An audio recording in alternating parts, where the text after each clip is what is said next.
it's going to be. Well, hey, good evening, everybody. Good And evening. well, do you know what? If you're watching on YouTube, I don't know why everyone's laughing already. It's quite weird. Good evening, everybody, and welcome to the Champ We United podcast, episode number 105. 105. Wow, Amazing. Yes. blimey.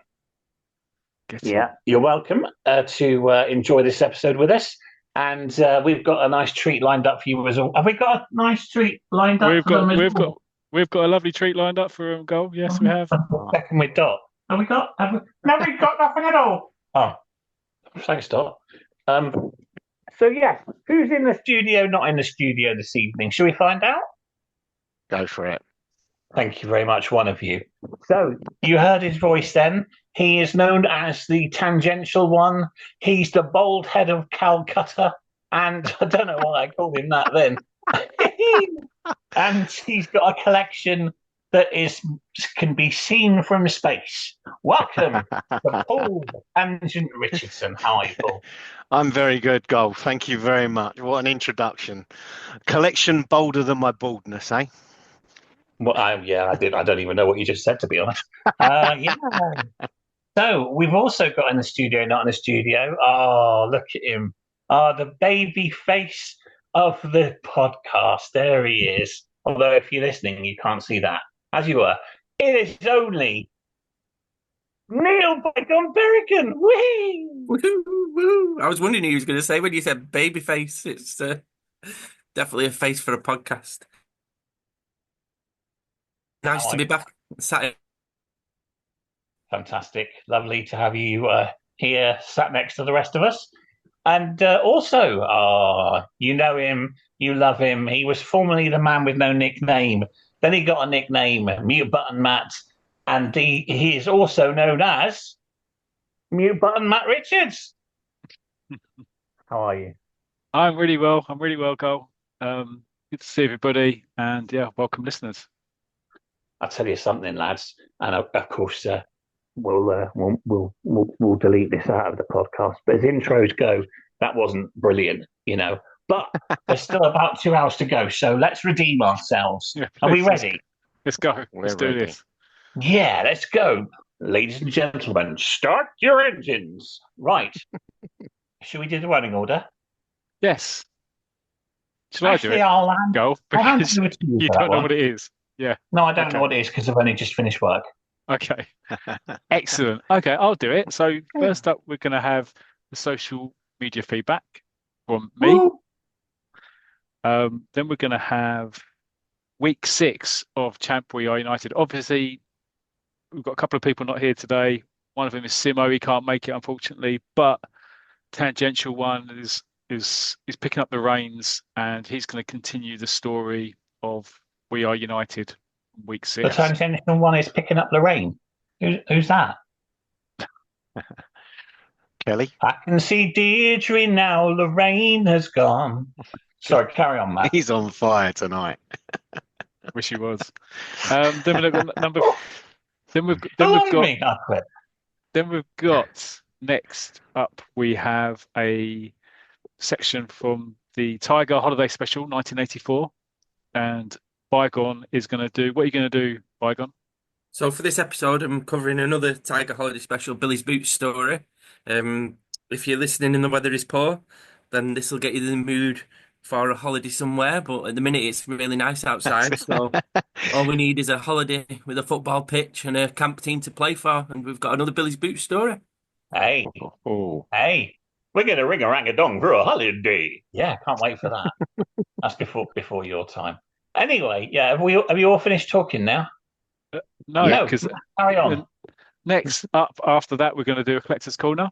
So we're going to find Right. out what we've all been purchasing recently. See what number Paul's collection is up to. Last time I think it was 5,762. Let's see what number he's up to next. And then we're going to finish off. I'm going to do a review of the third. But I'm going to give him a run. You're going to what? I'm going to do a review of the Rocky Goes for Gold book, Tom Palmer book from the Soccer Diaries. Yeah, from the Roy the Rovers Oh, reboot wow, right, series. Yeah.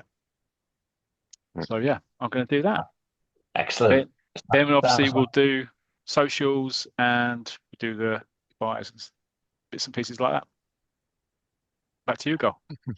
Wonderful. May I just say, in all seriousness, I had that out of body experience when I started the intro earlier on.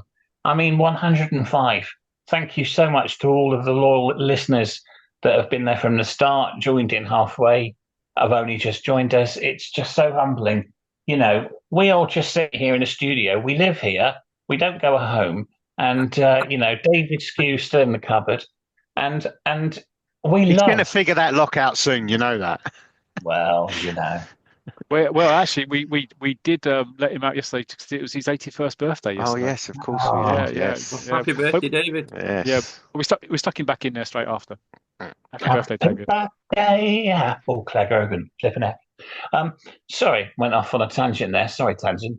What was I Sorry. saying? Oh, yeah. We really appreciate you guys listening. I know that you love our content, but we're just like nutcases enjoying our collection and sharing it with you. So, yeah, thank you. Oh, I've got all emotional now. Right then, shall we start? Go for I it. think we started. Yeah. Oh, you've ruined my joke now. Let me do it again. Shall we start? Yes. Good evening, everybody, and welcome. Oh, God. Oh, Ruined dear, that joke. Ruined it. Damn Right. right. It's time for the social media feedback. Over to you, Mute-Button Matt. Okay. Thank you. Right. Yeah. So the last episode was number 104, and on that one we did Collector's Corner, and we did the comic life of Mervyn Wallace. Lovely. So feedback on the Roy the Rovers 40 years on Facebook page. We have friend of the show Ian Golden. Are we doing theme tunes, Go? Well, yeah, I was just taking an intake of breath then. Come here, give me a chance. Right, come in again, say it again. Ian Golden. Golden Brown, friend of the show. He is great. We all bloody know. Came on the show, didn't want to go. He'll come back one day because I haven't got something to run with those final two lines. Golden Brown. Yeah, it picked it off in the end, didn't it? Okay. It's a Thank good you. effort. Right. So yeah. So Maybe Ian I'll said. put that on. Ian said when he was on, we were talking about the Terry Evans year in Italy. We Are United being a dream Yes. sequence, wasn't he? And he Yes. said, how about the same for when England played Holland in Roy the Rovers in the 70s? Roy dreams he takes over one game, picks all his mates, including a Welsh international who wouldn't touch a white shirt with a barge pole, i.e. Mervyn, and two Mervyn, yes. fictional players called Malcolm and Trevor. Seriously, you couldn't write about it. Well, someone did. Another thing that's great for its day, but we have a laugh about it now. Yeah, good point, Ian. It's that could have fitted into a dream sequence, that story, that when Roy managed England. Thank you very much, Ian. Hope you're well. Then we have Adrian Lord. Everybody in the house, Lord. Everybody in the house, Lord. Oh, one. Forgotten the words. One. Bye. Thank you.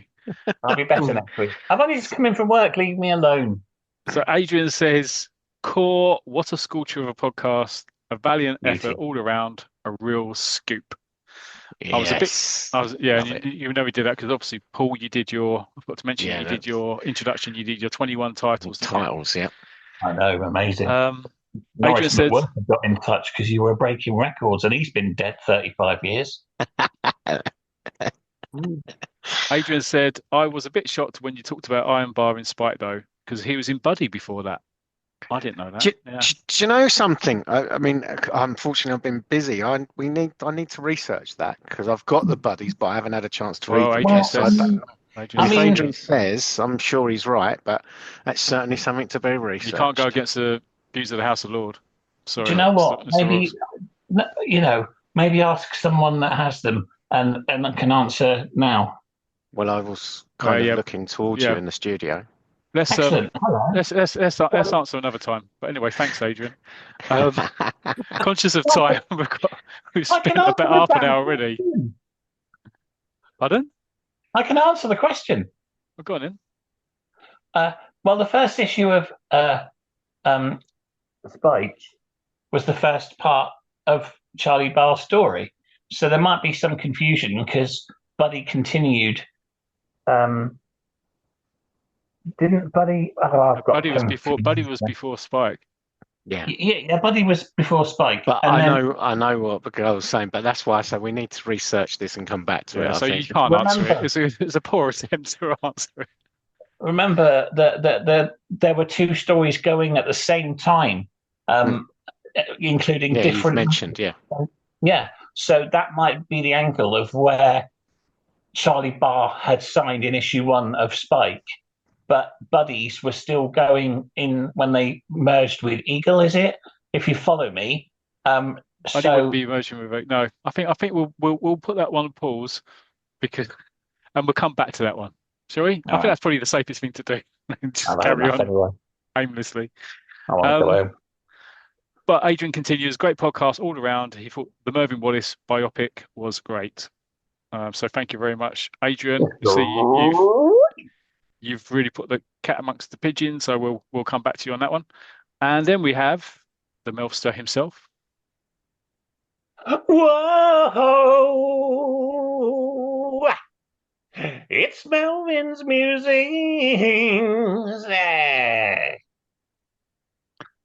Thank you. So I'm here we in a go. funny mood tonight, aren't I? I really am in a funny mood tonight. Sorry. Here we go. The tangential one sets title challenge as the Podfather gives Doc Cotton full debut.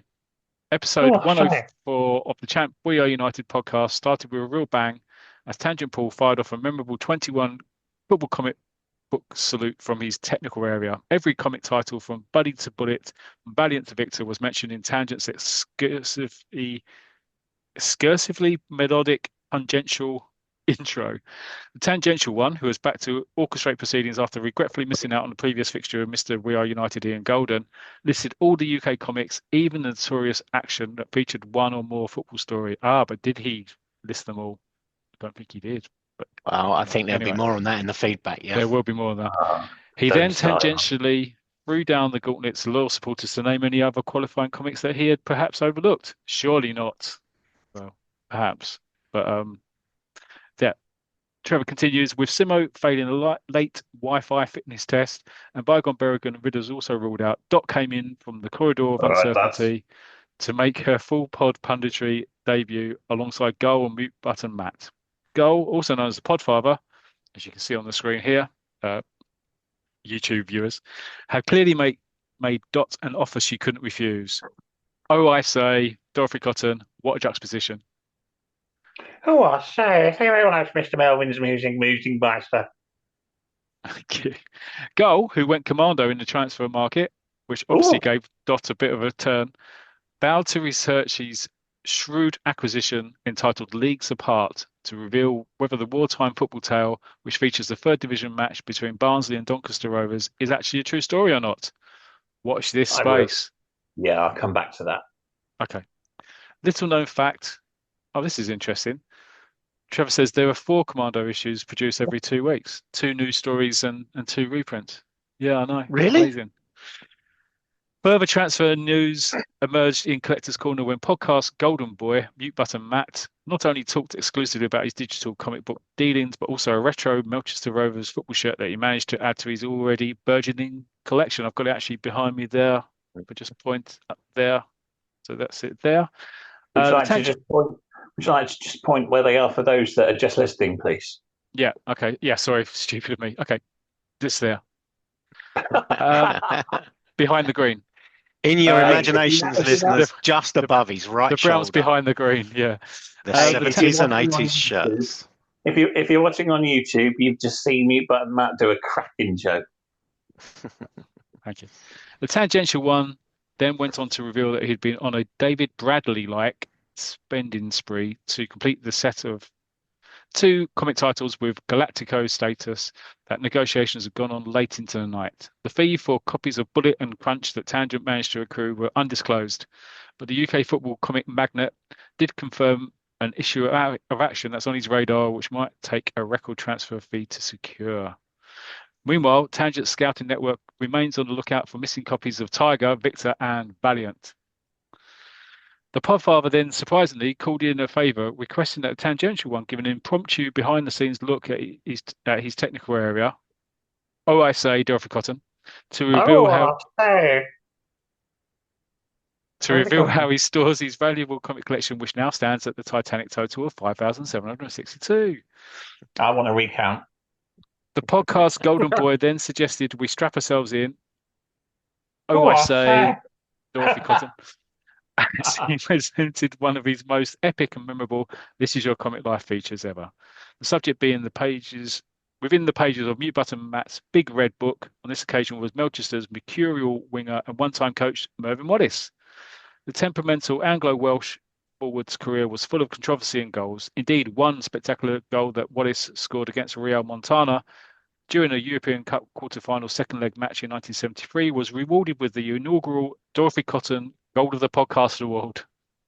Oh, I say, what an award. It was rather a big one. I would love to know where you're going to put it.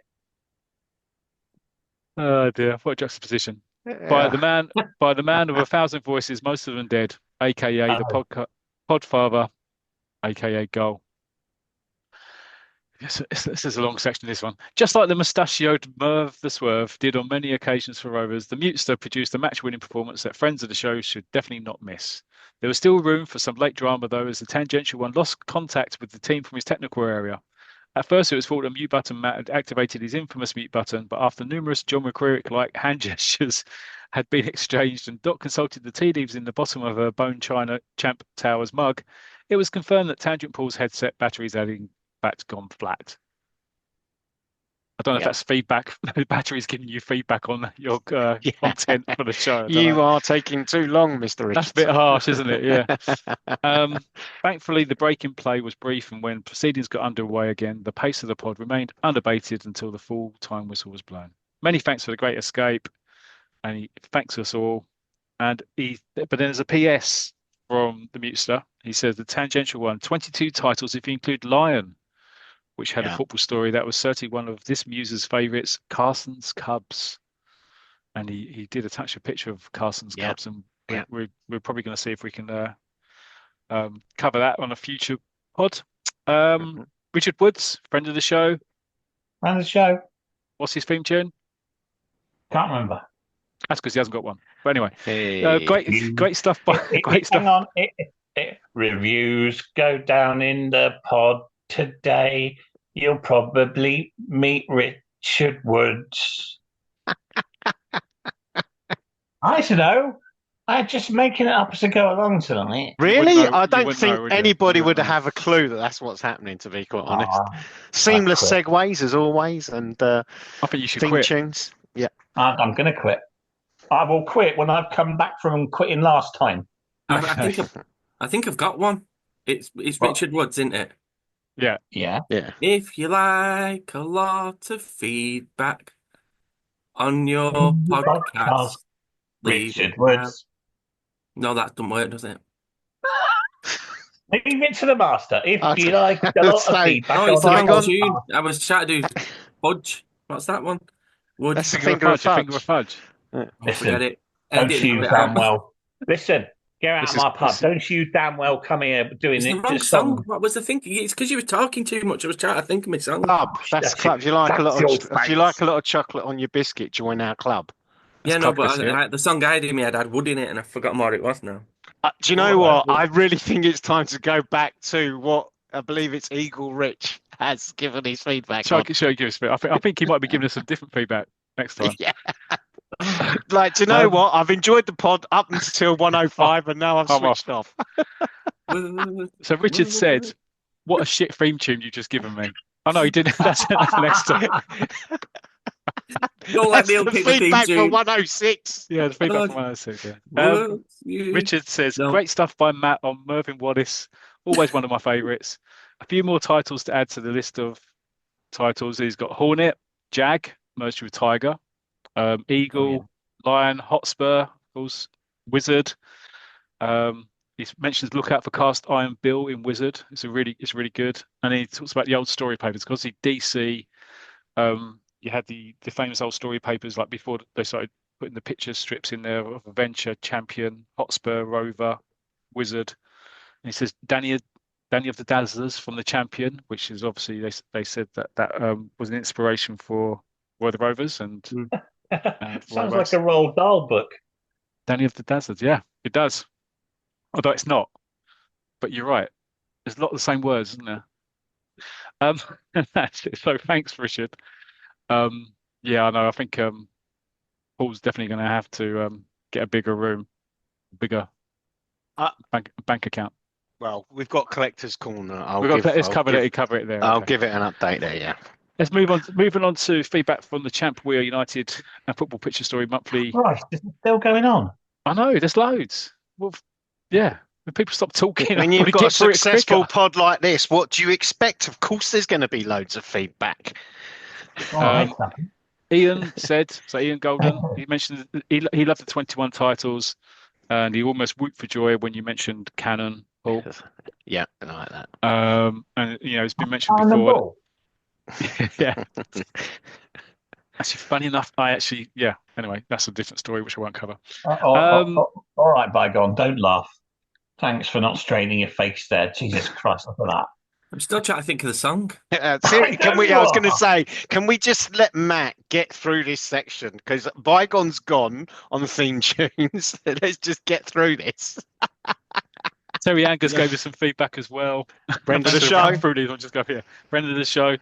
Okay. Again mentioned because he's a big Cannon fan, I know. He said that Harry Cannon had two sons, Jack and Nick.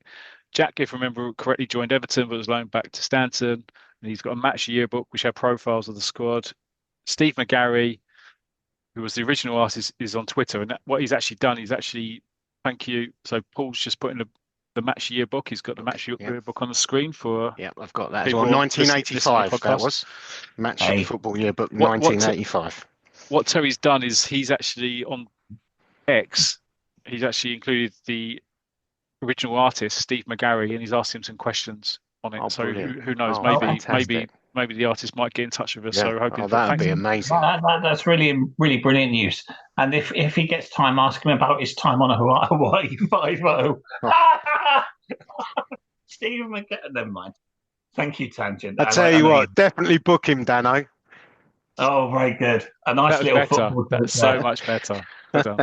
Well done, Tangential one. Yes, well, thanks, Terry.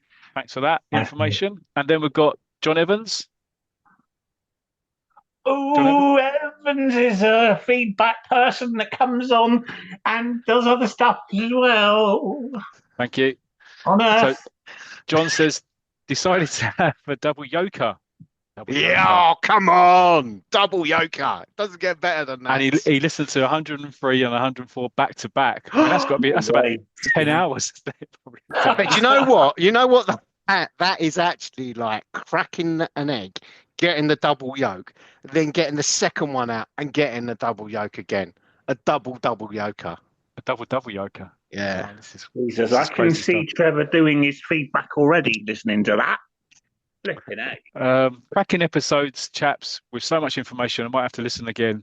I can definitely agree with your advice. Never leave your collection with an X. There's another story. There's another story there, John. Perhaps, you don't have to go into that, but I think we understand what you're saying. Keep up the good work. It's very much appreciated. And then we have feedback from another friend of the show, George Prince. Yeah, Prince. Thank you. Another great episode. Love the Collector's Corner. Great to have it back. The Tangential one has an incredible comic collection. So jealous. Thanks again for doing these podcasts. Always look forward to the next one. So thank you very much, George. Hope things are good over there in the States. On X. Yeah, so I posted the episode on X and I said that this week we delve into the comic life of Mervyn Wallace, what were his key storylines, and one and only Barry Tomlinson said, I can't remember what Mervyn storylines which involved a key. So Barry, thanks, Barry. And then I said, oh, well, maybe he was constantly unlocking defenses. And Barry said, you mean they opened up for him? So, yeah, Mr. Oh, Tomlinson, he's always on the mark there. yes. Very good What, stuff. what's Mark And got to do? then Graham, GRA6NFFC, said he remembers Mervyn Wallace piffing Roy to the prize money for the first player to score 50 goals by scoring a hat-trick in the last game of the season. Everyone thought Roy had scored the third goal, but he sportingly pointed out that he had crossed the line when he headed it. So he very correctly, yeah, he remembered the goal rush competition, Yeah. which we mentioned there. And then finally, Thank God. before we start Finally. episode 106, on YouTube we have a message from friend of the show, Ozzy Lee, said Hey. he really Feedback enjoyed. from a land down under. Oh yeah, sorry. Yeah, thank you, Carl. He said he really enjoyed this deep dive into another of the men of Melchester. One of the best features of Roy the Rovers was its ensemble approach, always about the team, not just one player, and how each character had their own development story. If not always consistent, it was a real strength for the comic. And I'd forgotten how much Mervyn was part of the Roy story. Outside of Blackie, he may have been the longest running football character. He was almost the Terry Mack of Melchester. Who will be up next? Terry Mack, when are you coming back? And I mean, I've gone back to it because he's right. He kind of did resemble Terry McDermott, the famous Liverpool striker, in his looks and playing style. I did say to him, "Who do you think we should do next?" I suggested maybe Charlie Carter or Jeff Giles, and he said, "What about Blackie Gray?" And Blackie Gray would be huge. Well, that would be a massive one, actually. Yeah. Yeah. So I think we'll definitely will do Blackie Gray Yeah. for sure. Start working on in the background. Maybe we'll break it down into a few different parts. Yeah. As long as you damn well never do Rapper Hard Stick. I saw a panel recently. Oh, I wish I could remember. I've got it, and I meant to share it with you guys. And I reckon it's the first panel with Cracker Gray, Mark Cracker Gray, appearing in the comic as a little boy. We actually see. No way. Yeah. Oh right. Okay. Yes. Okay. Yeah. I think I've seen that myself. Yeah. Yeah. So Yeah. Yeah. Oh, okay. Is he referenced as Mark? No. You just see Penny's gone off on one of her sojourns to Crete, and Roy ends up with Blackie and family, and there's a panel when they're in the kitchen, and there's Blackie's son. Wow, that's impressive find. Yep. Good stuff. That's it. That's the feedback. Done. Next, go. On to you. Sorry, that was brilliant. Sorry, the interruptions there made that much longer than it should have been. Thank you so much for that, and thank you for all your feedback, everyone. It's always greatly appreciated. And Bygone's still trying to think of that bloody song. I brought it down. You've got it. You've wrote it down. Go on then. Especially thinking that long he's written his own theme tune. So let me just give you some advice before you do it. Hang on. Before you do it, just some advice. Think clearly, because you're the person that said that we were the mighty world of British comics. So go on then. No pressure. It's definitely going to be a mess up. So it's to the tune of like, would you like to swing on a star? So you can see where I was going with the other one. No, nothing like it. Nothing like it. Go on. Would you like some feedback? Have a review of the podcast? Then leave your comment on a social site. Richard left some feedback for us. Listen. Oh, God. Do you know what? Sorry, hold on. Without being rude. Do you know what, Bygone? 10 out of 10 for effort. I'm not going to score you on anything else. I was going to say. Bygone, we are recording this, This is not this is not pretend.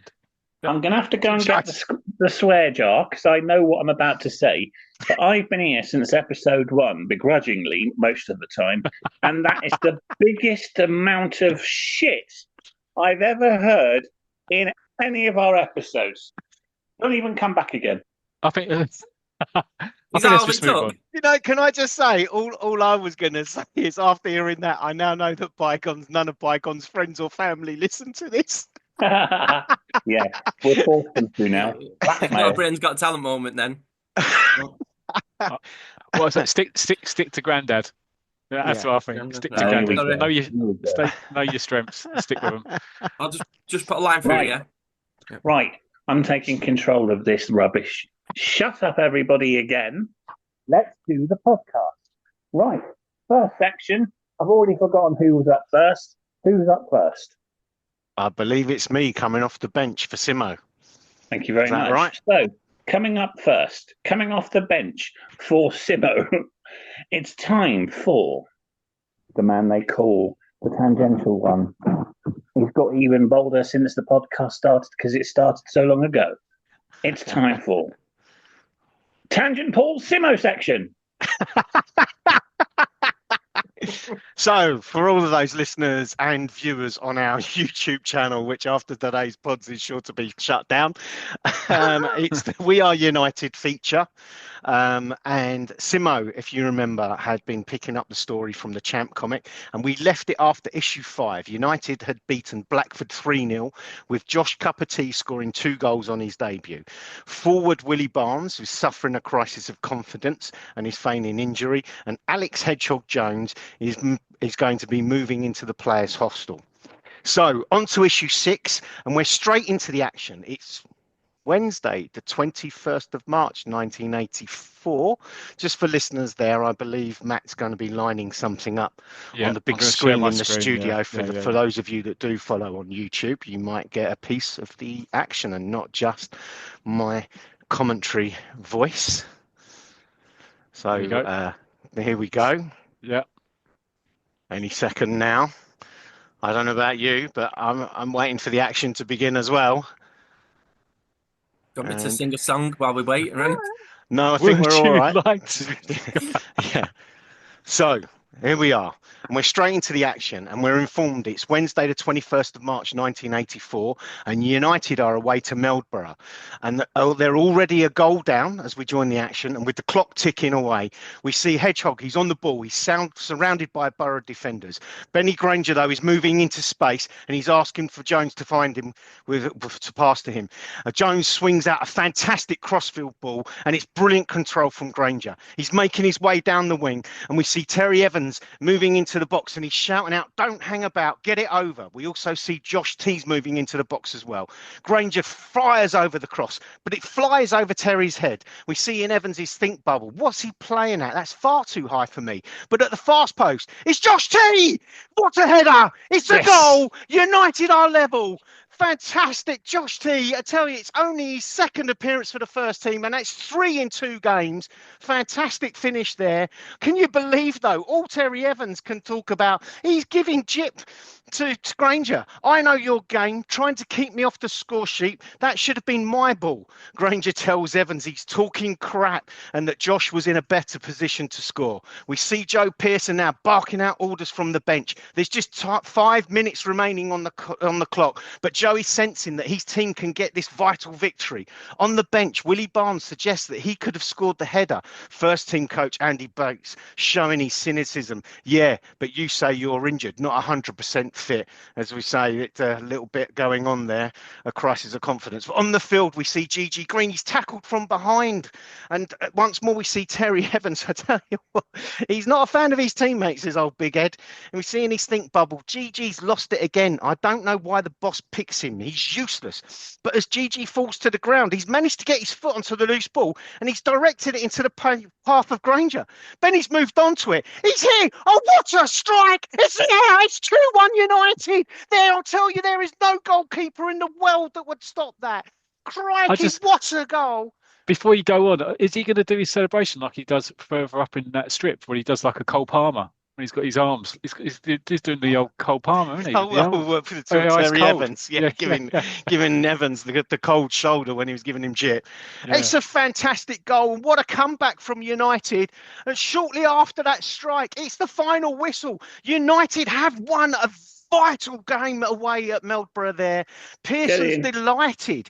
And as the players come off the pitch, he's saying, tremendous, tremendous. Great fight back, lads. It really is an important moment in the season. As manager Pearson walks into the dressing room alongside coach Andy Bates, he notices Tug Wilson on a phone. This is quite funny, showing its age. It almost looks like a payphone, actually, outside the dressing room there. Yeah, I think it is. And as we see Tug puts down the phone, you can see he's visibly upset, and he's slumped over the phone. He's got one arm over it. And Pearson asks Tug if there's anything wrong, but Tug replies, "No, nothing, boss. Everything's fine." In the changing room, though, you can see all the players, their smiles, and the mood is upbeat. Joe Pearson informs them that they are up to 8th in the league, and that victory on Saturday at home to struggling Portland City could put them in touch with the top 3. Fred Rimmy is optimistic, talking about promotion, but goalkeeper Bill Shenton said, "Who's kidding who, Fred? We've left it too late." But Benny Granger is also optimistic, saying it is possible if the teams above them start to lose matches. And then obviously after that, we moved then as the panels the following evening in the club hostel. And we were wondering, and we've kind of been built up to this in the last episode. We see Terry Evans, Benny Granger and Josh T. But they're a bit upset because Hedgehog is upstairs. Obviously, he's moved into the hostel and he's blaring his music out loud. Evans and Granger go upstairs to complain. But the music's so loud that Alex can't even hear them when they're talking to him. Benny turns the stereo down. Alex shouting, "Leave it alone, Benny." Terry asking Alex to be reasonable. "Why do you have to play it so loud?" And Benny suggests getting some earphones. "You're not turning this place into a disco." Obviously, Hedgehog Jones there, famous for his disco stuff. We see where's Ridders when you need him? You need exactly. Yeah. We then see Terry suggesting that he's going to get his own place, and Benny Granger's taking the mickey out of him. "Oh, what a big pad with its own swimming pool and everything." But Terry gets annoyed, saying, "Benny, why do you knock everything I say? Is it bad? It's bad enough you try to play me out of the game with bad passes." This does kind of, for those of you that are not familiar with the Champ comic and more familiar with the Football Picture Story Monthly, the Evans it moves to Evans and Hedgehog Jones. Initially, it was Terry Evans and Benny Granger with that kind of banter. Right. And it's now Friday morning, and we see Willie Barnes is stepping back onto the pitch, and the training is actually at the mill. And Barnes is informing coach Andy Bates that he's much better. And straight away, we see him firing a great shot from a tight angle, beating Bill Shenton. And then he knocks the ball out and asks Terry Evans to put a crossover. And it's a fantastic glancing header down into the bottom corner as well. Pearson's watching on the touchline, says to Andy Bates, "I don't like leaving the lad out for tomorrow's game, but I'm naming the same team as Wednesday." Bates obviously confirming it's always wise not to change a winning team. But then we see an outburst from keeper Bill Shenton. "Do I have to take much more of this?" Pearson says it's helping Barnes's confidence. Shenton, "Oh yeah, well it ain't doing my confidence much good. If we weren't in the second division, I'd be in line for the England place." Pearson suggests that United could be back next season and the England boss isn't going to forget about him. Shenton, though, is not convinced. "United back in the first division? Don't make me laugh. With these kids playing, we're more likely to get relegated." Shenton obviously at the moment not seeming in line with his manager. We then see Shenton saving a shot from Terry Evans, but once again he's mouthing off to Pearson. "United would really be struggling without me. What would you do if I asked for a transfer?" Joe Pearson, "If that's how you feel, Bill, put it in writing. Otherwise, shut up and get on with it." Strong management from Joe Pearson. Yeah, that's good. Yeah, and get on with it. All right. Yeah, exactly. At the time, I think that was probably what sort of went on at training grounds. But as Pearson and Bates walk away, the coach tells Joe not to worry about Bill. He likes to shoot his mouth off, but Pearson does concede that United would be lost without Shenton. They don't have anyone on the books to touch him. And what a training session this is. Now we see Terry Evans and he's goading Benny Granger, dribbling past him. But Benny Granger swivels back and puts in a tackle. And suddenly now Terry's up on his feet and he's pushing Benny Granger and the two are squaring up to each other. Evans accusing Granger of trying to injure him in a tackle. Once more, Joe Pearson has to intervene. "Hey, what do you two think you're up to? I see any more aggro and you'll both be Dr. Week's wages." Terry... It looks like they're doing rock, paper, scissors, stone. Yeah, well, they've got their fists clenched. It's getting really quite nasty, isn't it? Yep. Hang on. Sorry to interrupt. I haven't spoken for a while. Rock, paper, scissors, stones. Yeah, sorry, rock, paper, scissors. Yeah. I was going to say, what sort of game have you made up there? I know there's a game out there called Rock, Paper, Scissors, Spock, but we won't go into that for There those is. Big Bang Theory Uh, fans. It's tangent. It's highly illogical, Captain. Yes, indeed. But so both Terry and Benny, now that Joe Pearson has intervened, are both sheepishly just saying to the boss, "Oh, we were just messing around." Obviously, remember, both players promoted from the youth team this season in recent weeks, so I don't think either of them can afford to lose a week's wages. And just as Pearson is calming the players down, his secretary introduces George Carter, a young fan who wrote in for a tour around United Stadium. And we mentioned this in last week's edition of Champ. Hold on a second, Paul. Sorry to interrupt. Yeah. So you think there were boys that were actually that sad and pathetic. They actually wrote in to comics. I mean, that's really embarrassing, isn't it? Yeah. Really. I mean, I think it's different affairs. to friend of the show, Mal Dickinson, who obviously won a competition. You can understand that. I mean, Mal, but to write in and just, please, can I be featured? To me. How desperate. Well, actually, just to blow your balloon up with some sort of terrorist attack, my mum wrote in. Well, it's just desperate you plead with her. Move on. It's funny because I did listen. They're all just jealous. I did listen back to a previous pod where you did actually mention that you asked for your mum to write in. But anyway, we'll leave that there. I quit. But do you know something? I'll tell you what, Gull, this might upset you even more, actually. So young George, and as we said this, and obviously we managed to get Mal Dickinson in. I mean, if there are any listeners out there, and if you were one of the fantastic young readers to have been featured, please reach out to us and let us know. So George Carter, if you are listening and you remember, please get in touch. But young George, the lucky reacher to be featured in this story, he gets himself, can you believe this, 6 panels. He's in 6 panels of the story. And he's going to have his photo taken with Josh Cupperty, and he gets autographs of all the players, and he gets to sit, can you believe this? He gets to sit into a tactics talk for tomorrow's game. And Joe Pearson says to him, as long as he promises not to tell anyone. I got to say, I think, George Carter, it would be great to hear from you, because I reckon that might be the most panels that any of the lucky readers that got to appear in Champ. I only got 2, and I was in the grandstand only, and I still don't bloody know which ground I was in. See, George knew what he was doing. You see, he asked for a tour, and he was there at a training session, so he got to meet all the players. And got to sit in on a tactical talk. Fantastic stuff. So Pearson's now talking about Portland's 2 good strikers, Edwards and Harford, saying this is where you come in, Tug. But Wilson has left 10 minutes ago. He had a meeting to attend, Joe's informed by Fred Rimmy. Pearson says he'll have to go over it with Tug before the game, but he's warning the team that Edwards stays wide for crosses for Harford, and Tug will have to shut Edwards down quickly.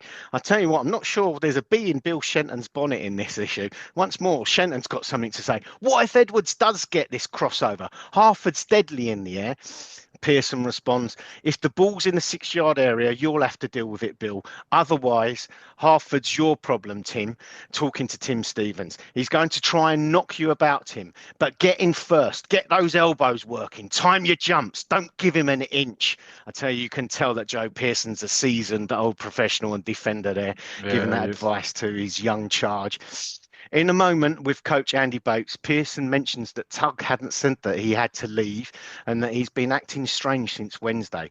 Bates says that Tug mumbled something to him just before he left, but he looked white as a sheet. Before we move to the second match, we see some more off-field activities. Initially, it's a good news story. Fred Rimmy's wife has returned home from hospital, and she's pleased with Fred. He's kept the house clean, although Fred has to show her the garden as he's not on top of everything. But he's so happy to have her home. I bet she would be glad to have him on top of her now he's home. Matt? Is she showing him her front garden? I can't quite see from.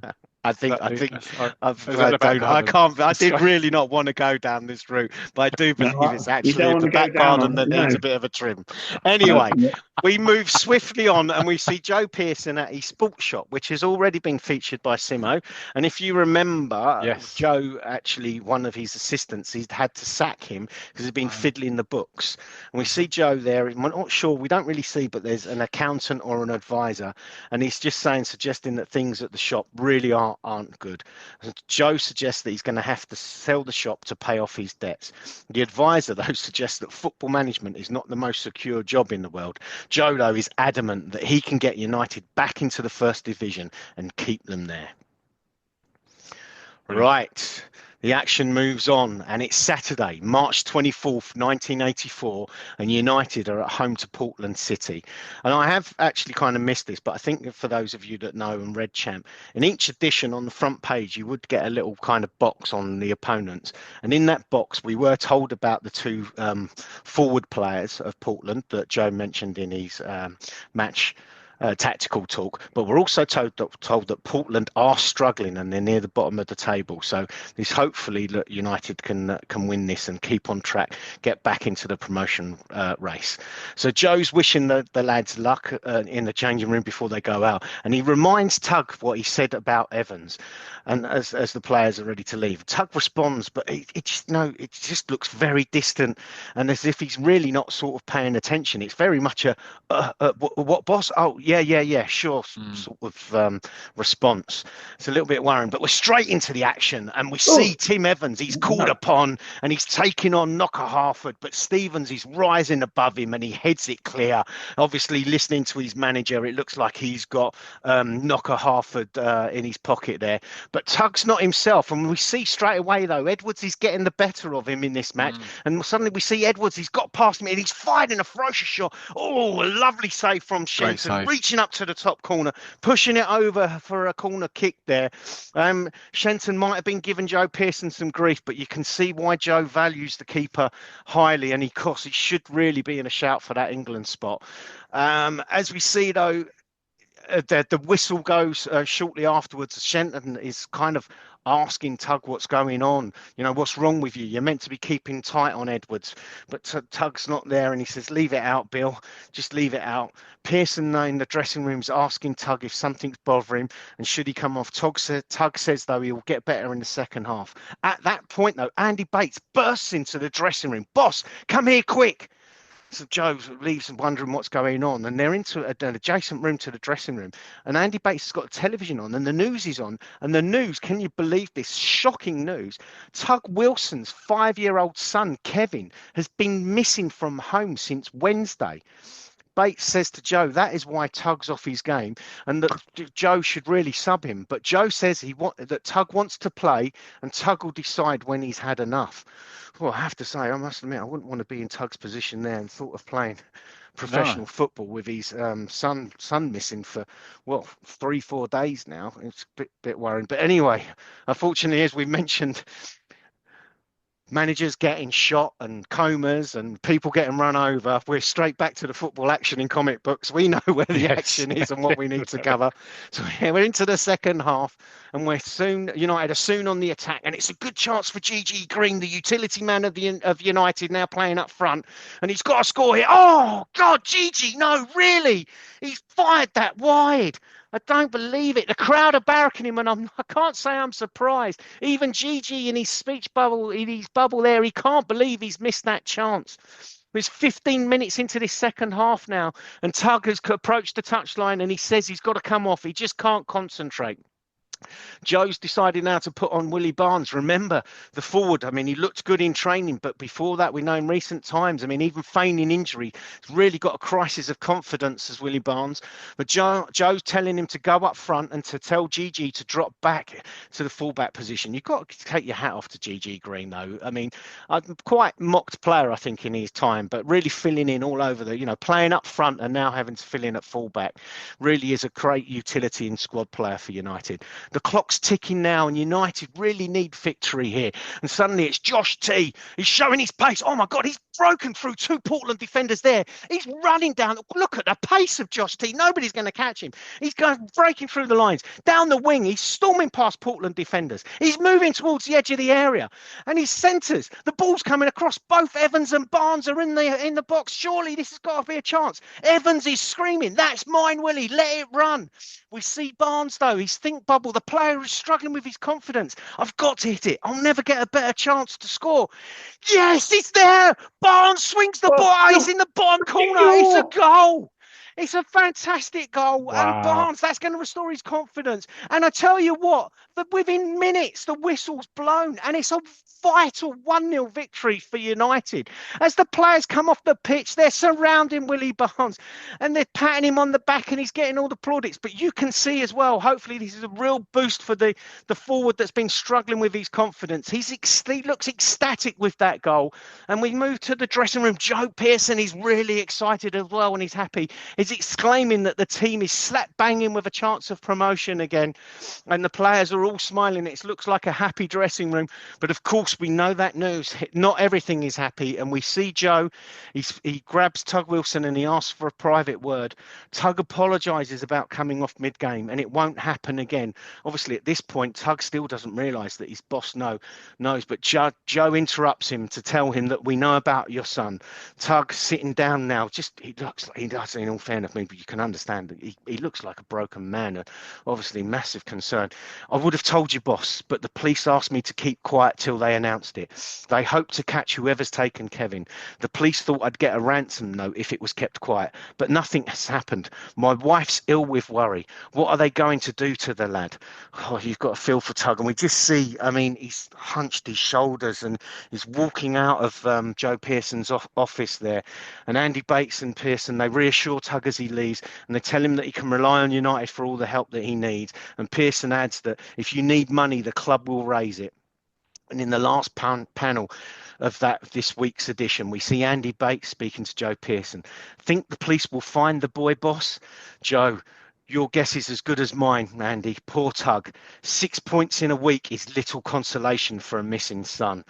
And well, I think that's all of our sentiments there. And what a way to leave this edition. And as obviously on all editions we get. And next week, the United promotion machine has a rough ride with 2 of its stars out of the running. And obviously we leave it there. We hope either myself or Simo, or even one of the other members of the team will pick up the issue. That'll be issue 7 of the Champ We Are United story. Wonderfully Amazing done, stuff. Tangent. Wonderfully done.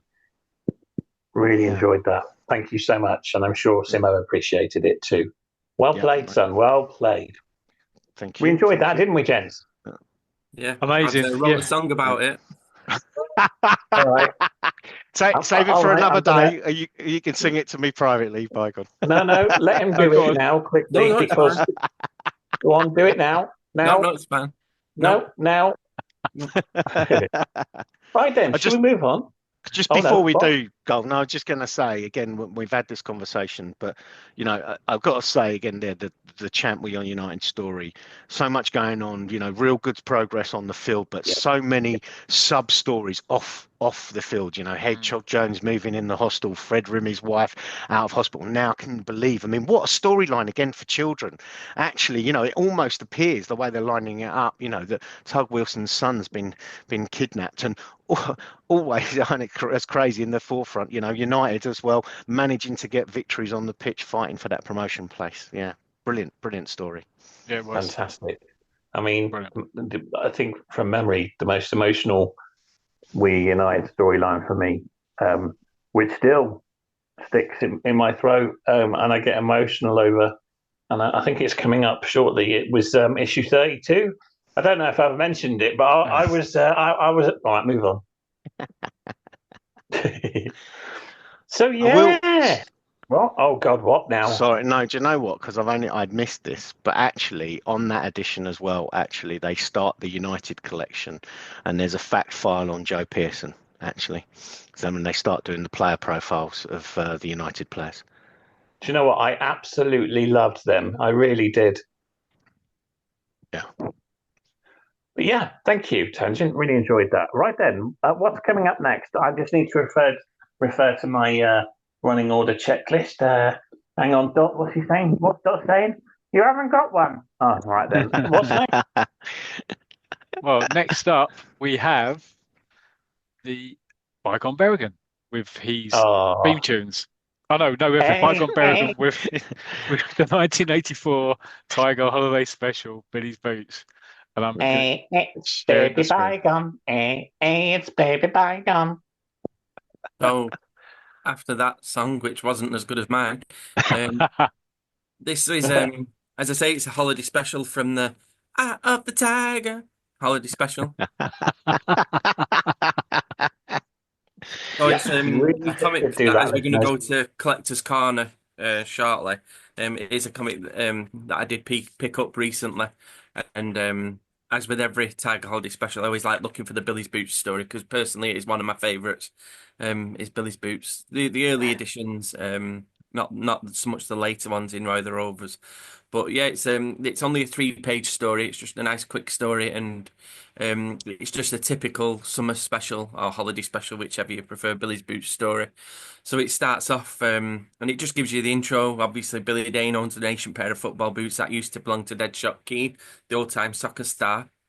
And Billy's going on holiday. So this time he's going on holiday with Reg Wood. So, and it's a caravan holiday. If you remember the last time I featured Billy's Boots, Billy went on a holiday on a boat. So this Yeah. time he's going in a caravan.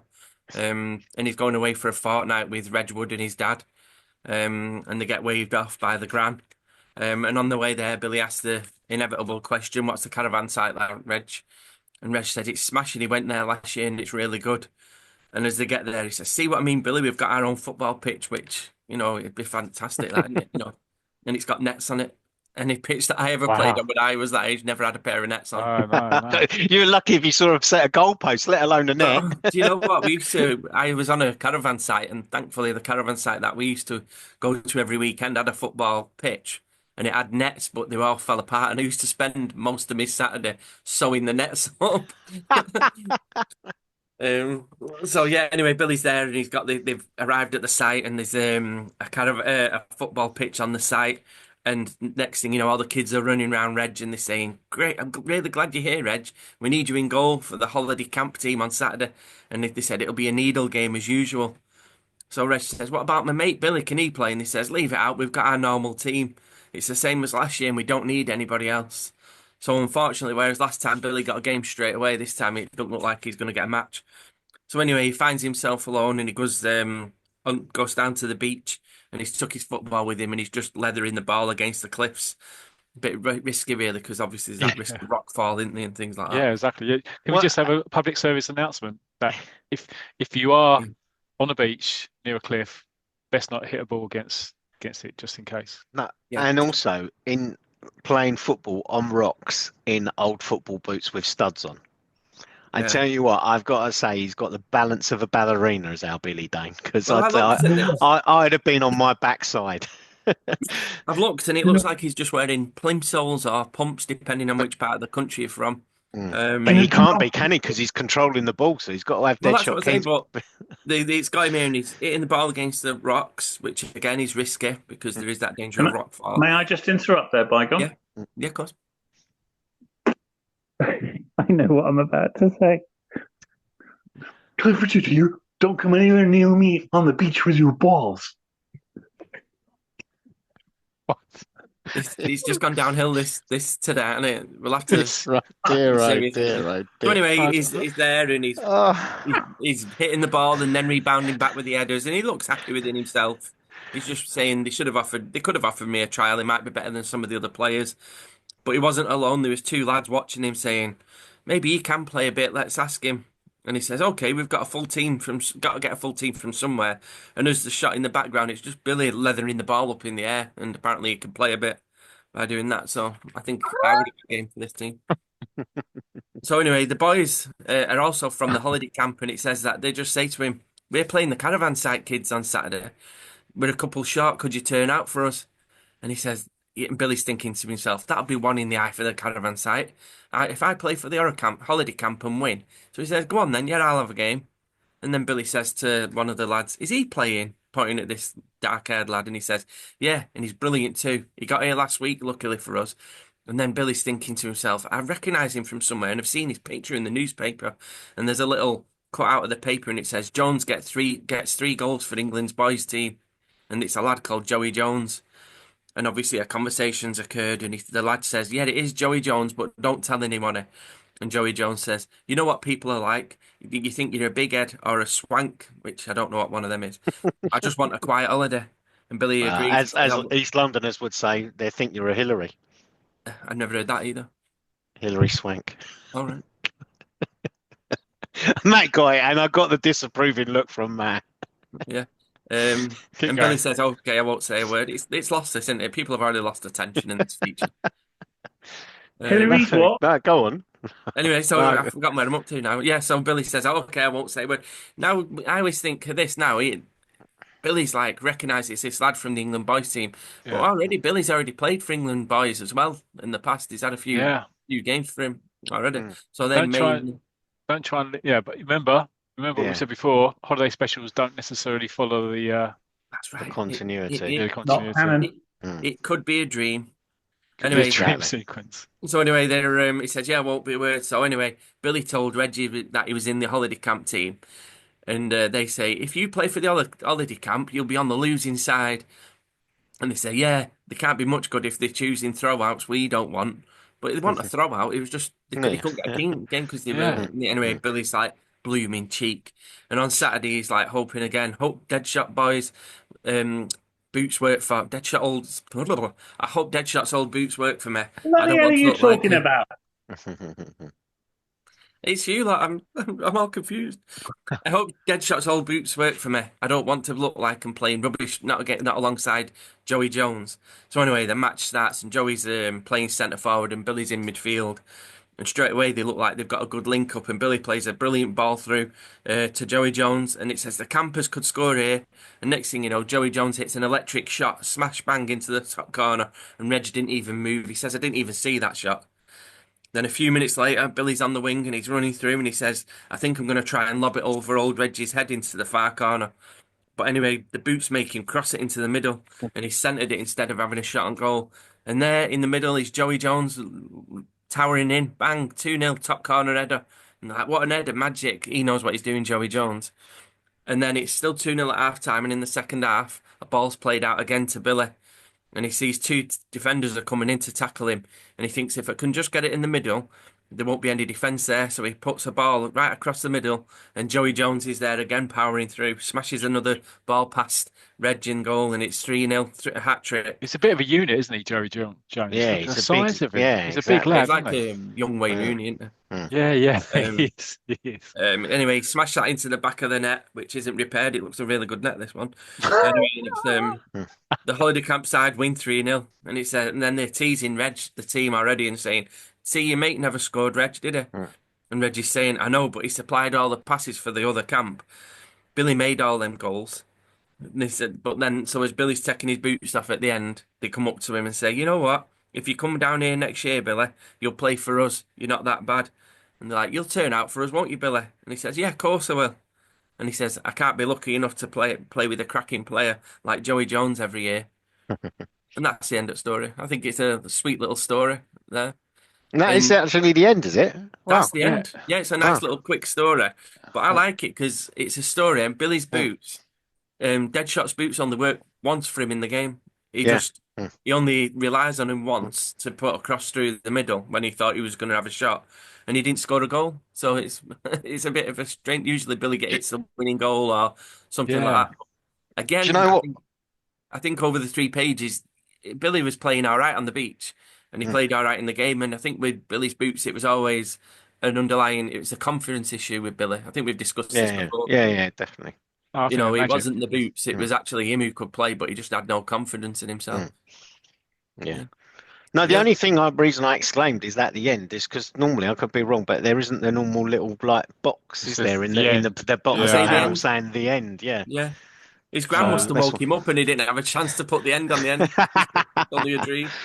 Yeah, it's a cracking little story. Yeah, it is. You say it is unusual because he's not the best player. He's always usually the best player in the story, but he's definitely not because Joey Jones is. Yeah, he Yeah. was humble enough to see that he isn't actually the star here. It's actually Joey Yeah, who's the Yeah. star. And yeah, nobody even picks up, even though I thought when I first read it, I thought they're going to do a backstory here that they think they've got a ringer in the team, from Mm. England, boys team, but not once does anybody even remember or know who he is. He and doesn't even it's come back to it. I must admit, actually, when you said like they've got the ringer of the England schoolboy, I Yeah, thought something was going to happen in the story where, for some reason, Billy ends up actually playing for the caravan team, the site team, and he's up against the England schoolboy. You with me? And then yeah. outscores him. But no, yeah. Yeah, no, nothing. As I Mm, say, they don't even refer back to it. But at the mm, end, the boys could have said to him, mm, rather than "you'll play for us next year," it could have been, mm. "You only look good because you had Joey Jones playing for you." But Yeah. And no, I've got to say that Joey Jones, he is some player because, like you said, that first goal. I mean, Reg Wood, in my eyes, I mean, he was a yeah, brilliant goalkeeper at that as a youngster, and he didn't even smell those. I mean, to no, beat Reg Woods like that takes some doing. yeah. I Why mean, wasn't he playing for Wales? yeah, Yeah, might have been born on the border, like yeah, Michael yeah, Owen. yeah, yeah. yeah. Ryan Um, Giggs.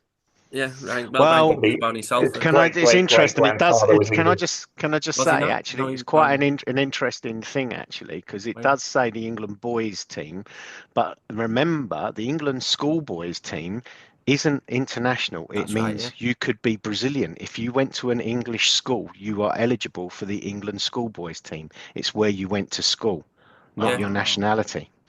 yeah. Because Therefore, Wow. the whole business about Ryan Giggs playing for England is absolute crap.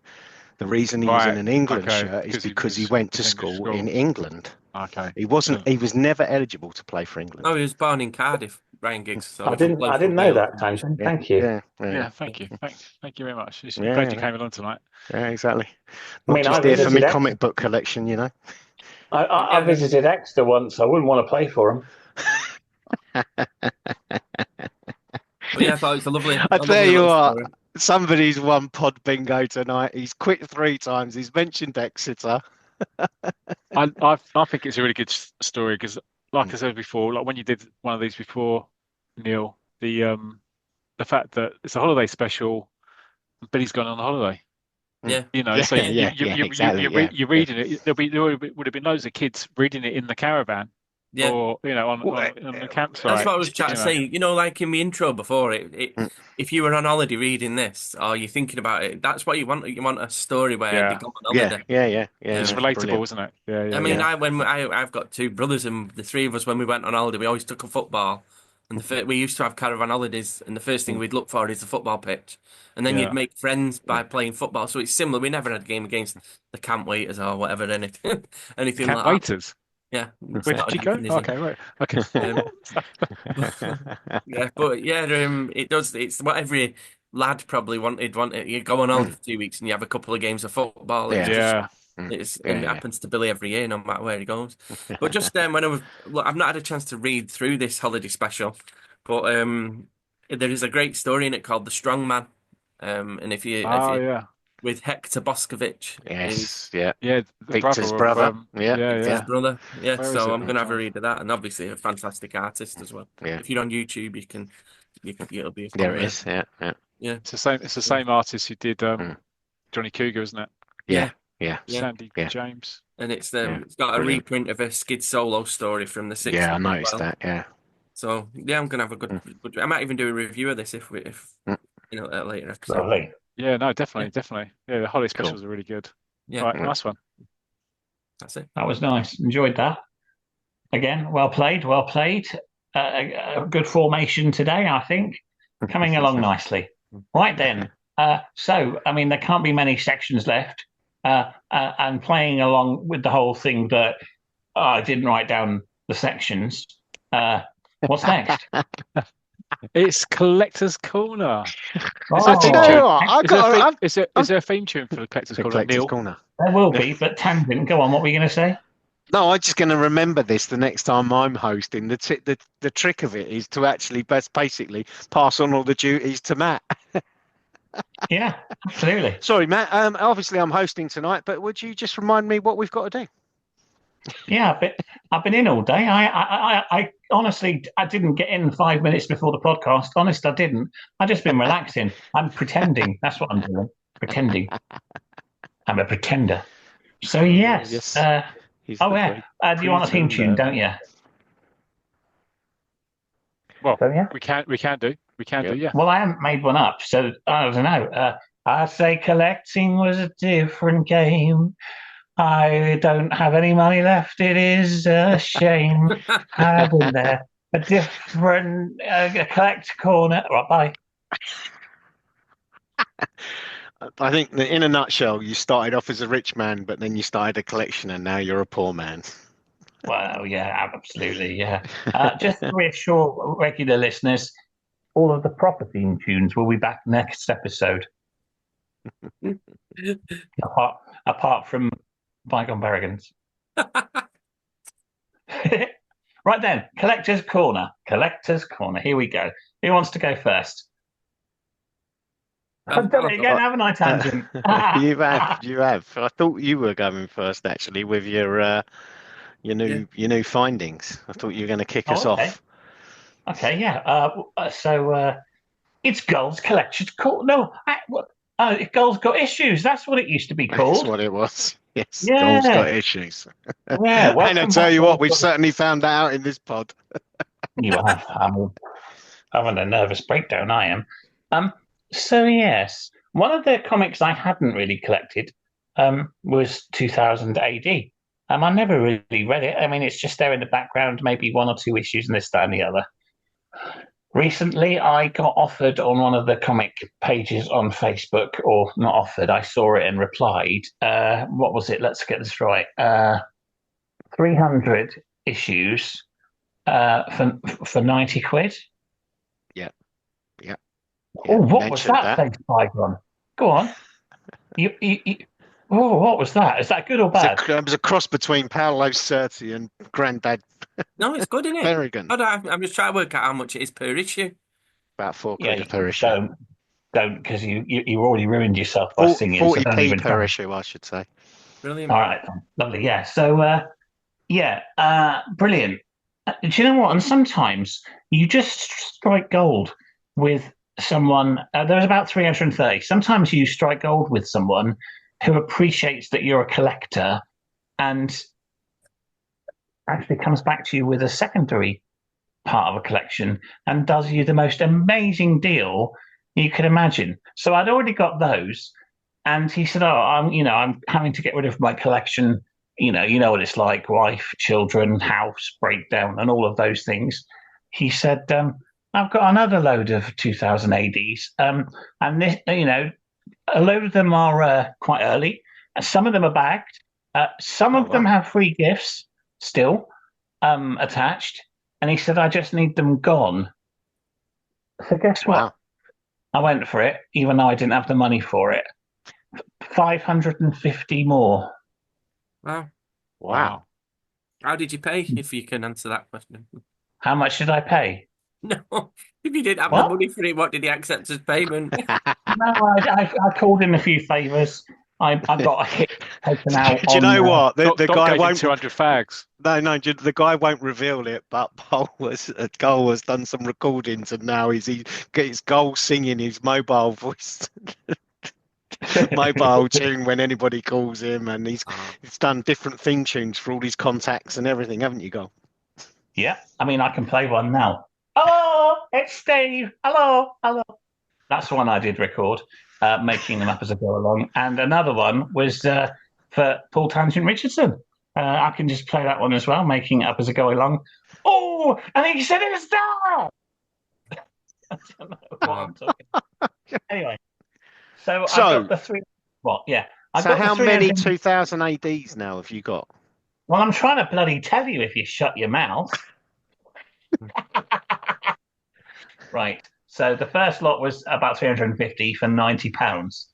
So you would have thought 550 more would be excessively more, including postage. He just asked for £60. Wow. I mean, that's really an amazing deal. Really struck gold. And some of them with free gifts as well. Yes. Yeah. And I Blimey. asked him, how on earth are you, giving me such a great deal? He said, because the first deal with you, you gave me no trouble. You cleared the collector. It was brilliant. And I wanted to give you first dibs of second amount. And do you know what's even more interesting? Excuse me. That was including postage, by the way. Yeah. He said, yeah, amazing deal, I brilliant said to deal. him, look, I want to offer you more than that. And do you know what he said? And of course, I came back and said, no, come on. I said, I'd like to offer you more. He said, no, I'm a man of my word. And that was my first decision. So enjoy. I'm glad they're going to Wow. someone that's a collector. So for, That's what is brilliant. it, 150 quid, 50. I've got nearly 900, 2,000 ADs. Wow, Brilliant. that is amazing. That is a brilliant deal.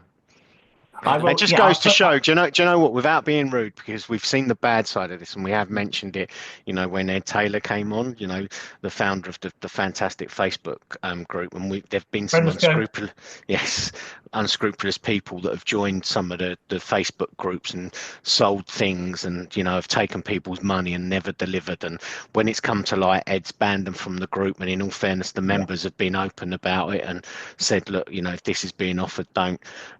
So, it's also really nice to mention these people that are also out there that are fellow collectors, and due to circumstances, that happens with all of us, like you say, basically life, but people appreciate other collectors and know that if you're genuine, that they're prepared to do these special deals rather than trying to make a buck, because we also see on eBay some of the prices for some of the comics, and I'll hold my hands up. I mean, I probably haven't helped, because at times I've definitely paid really what I think have been over the odds for some issues, but for me, I've always taken it rough with the smooth, because like you go, I've also had some people do things like that, and I've got issues for really good prices. But it's really lovely to hear a story like that. That is amazing. It's an amazing deal. No, it's just unbelievable and quite humbling, to be honest. And you know what? Because they came in like two separate parcels because of the weight, separately, if you're following me. And I did worry, what if it's just full of like newspapers? Yeah. But I was reassured when both came, because one of them, the box was, pretty, cut open in Right. transit. So Right, yeah. even just in the delivery, I could see that I'd got the proper comics, and I was reassured straight away. Yeah, brilliant. Yeah, fantastic. Amazing. I will put a picture up on our messenger at, tomorrow, just a picture of some of them, if you don't mind, guys. Yeah. Do you know what? I completely forgot we were on a podcast then. Yeah, you'll put them on the Facebook groups and stuff, yeah. Yeah, that's what I meant. Yeah. So yeah, Cool. that's Brilliant. my wonderful collection, and I won't mention any names, just in case he doesn't want his name mentioned. Yeah, but I appreciate that. Yeah. I might ask him if he wants to mention for next time. But there are good people out there. Yeah, no, brilliant. Yeah. Amazing. Who's next? Shall I go next? Go for it. So I've recently purchased, well, this is actually on the last episode of the pod, Gull. You mentioned the Commando, Leagues Apart. Yeah. You managed to get that. I haven't been able to find it. So I managed to get it on, I missed it in WH Smith. So I rushed down to WH Smith the following day, the Monday after, to try and get it, but I'd missed it already. So I managed to get it off of eBay with the other, because they release, I don't know if you realise, but they release 4 a month. They're 4 a month. So these are the other 3. Yeah. And what's interesting is that a couple of them are new, and I think the others are kind of reprints. No, really? Yeah. I find that amazing, to be quite honest. honest. So that's one of the purchases, and the other one was I recently got a Tiger Annual, 1966 Tiger brilliant.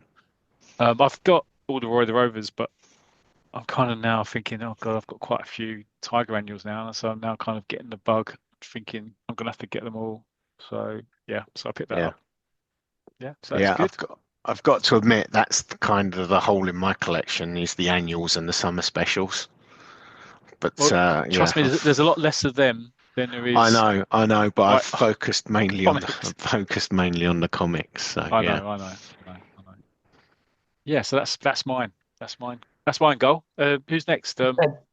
Just to interrupt, good work on the leagues apart, and I will do a section in the next few episodes when things for me settle down because there really are some interesting questions, aren't there, about if it was real, this, that, and the other. So yeah, look forward to that. Who's next? Me? Is it? Yeah. Yeah, go for it. Yeah, all right. All right, lads. So I've had a few recent buys recently, obviously. I've bought a couple What was of that then? Tiger holiday specials. Obviously, I featured one today, the 1984 holiday special. I've also got the 85 one as well. These were off a popular site where you can buy these from. Letter of the Alphabet and Bay. Can we mention it? Well, I've already have. So Oh, did you? Yeah, off eBay. Yeah, so they were off eBay. Quite a good deal actually, and I've picked up a Tiger holiday special from 1974 as well. So there is some on there. Paul, if you want to have a look, there is. You've yeah, just got. yeah. So what I just tend to do is just have a deep look rather than the first one because there is, like you said before, there is some buy it now prices which I think are quite high. And Yeah. May I give a tip, which I've given in a few episodes long, long ago? May I give a tip? yeah. I mean, it is obvious when you think about it, but when I do a deep search for things that are missing and this, that, and the other, I misspell the title Yeah. because people sometimes don't spell it correctly. I used to do that for Lego because Leog and things like that. But I was a, I was a nice. I used to email them and just say, just to let you know, you spelt it wrong. I Has didn't. anybody got the Millennium Falcon in Ego? But yeah. So, and I've also from some Facebook groups as well. Like you've already said that there's some genuine people on there who are not trying to rip you off and scalp you. They've put them reasonably priced. I have bought a couple of Scorcher holiday specials as well, or summer specials, a 1978 one and a 1979 specials, and they're great reads. They have some really good reads, and I lend them to my dad because they've got a load of football features in there and things like that because he likes reading them as well. I've even picked up a Scorcher and Score holiday special from 1974 as well. And these are fantastic value for money. I've got them all here and they're like 20p and they're really like 60 odd pages. That's It's amazing. if you could go back in time in my time machine, I wouldn't be trying to rob an almanac. I'd be going at newsagents and picking all these up. I mean, I hear what you're saying. What do you mean you about want to do the Brinks Mac? Forget that. Let's do the local news agents. I know, like, what you do with all that 2 pence pieces. Going into comics and buying all these. I've also purchased a couple of annuals as well. I've picked up a Victor 1992 annual from the old Peer Book 1980, 1992? What? 1992 Victor annual. Can't see it on my screen. No, you can't see it because it's all. Can't see it because of your background. Yeah. Yeah, my background. But it's from a shop called the Old Peer Bookshop in Morecambe, and I'd said I'd give him a good shout out. I was in there with Which I'd like to visit until I've looked up the train fare to Morecambe. honest to God, it is I don't it's a lovely bookshop, and he's a great guy, the chap who runs it. If anybody can get in or lives local to Morecambe, I'd really recommend it. Have a really good browse around. I could spend the week in there if he'd let me camp and I'd take my buddies. I'd love to spend. He has got absolutely bags upon bags of, and this is going to kill you guys. Tigers from the 60s up until the late 70s.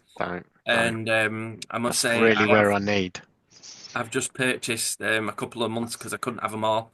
You know what, Bygone? I'm going to have to take this off pod with you and send you my list and send you up there and just send you the money to scoop up for my collection. To be quite honest,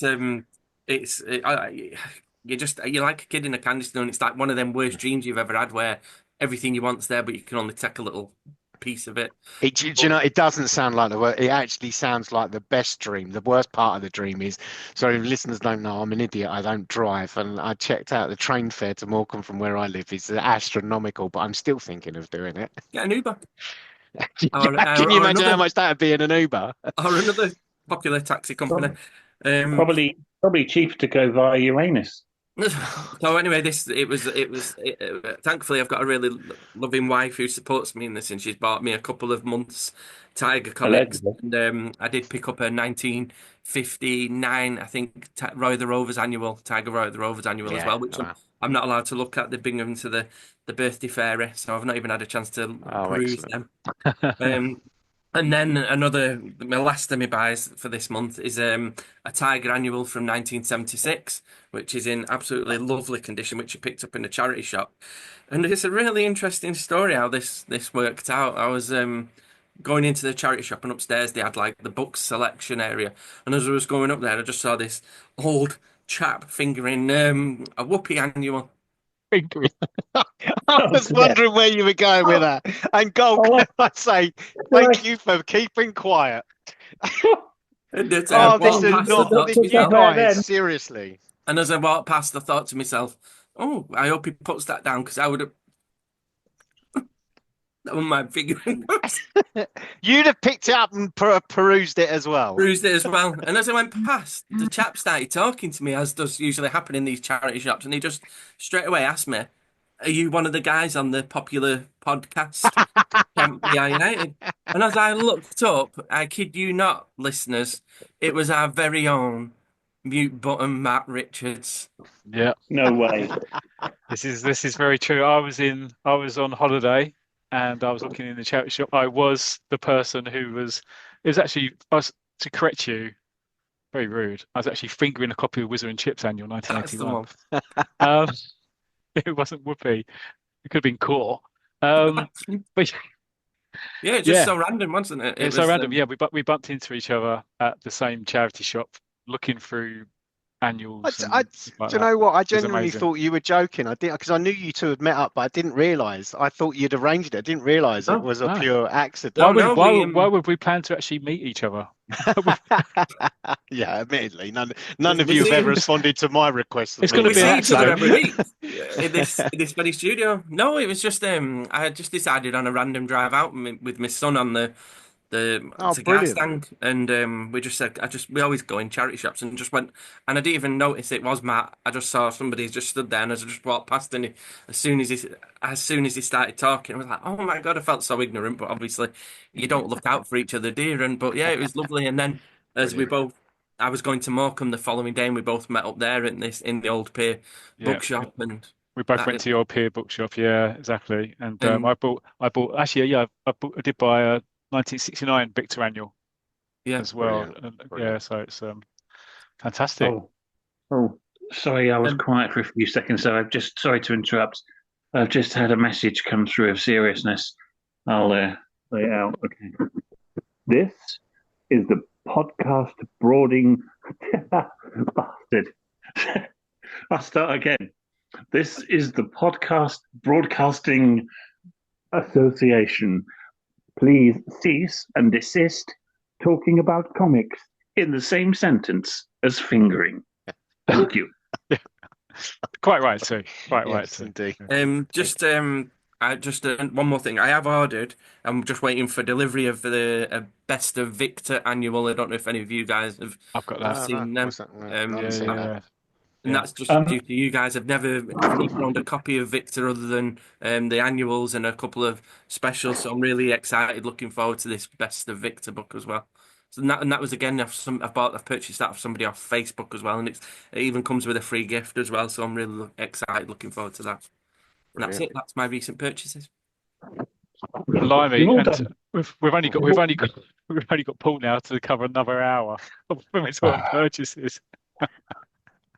Well, you've got another feature, haven't you? So I'll try I've and got keep one more this, feature. Yeah, but go on. No, keep you got this time. very, It's a short very feature. It's a brief. short feature. Well, actually, I'll leave that to the end because it could be a decent segue for once that we do.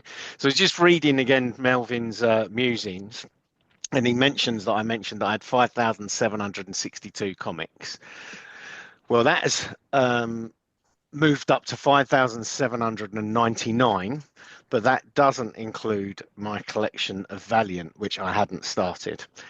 I have now purchased 214 Valiants out of, I believe, 733, although I've got to review that. But I've actually purchased, can you believe? And I'm sorry for the pod listeners that don't on YouTube, because I'm going to hold up a whole set of comics. And can you see that bunch there? Wow. And can I just say, that look really actually, good. I love this one, this cover. And can I just say, I purchased this one on eBay as a single, and I just loved that cover, Yeah. and that kind of drew my Right. attention, and I got Forgive it. me, And I am that's going to interject here as the Podfather. I know you did apologise before saying that, but would you mind holding that back up to the YouTube screen, but sure. also say what it is for the listeners, please? Yeah, well, so it is a Valiant, and it's the 14th of February 1976, and it says striker now biting action with soccer star Dave Brady inside. Lovely.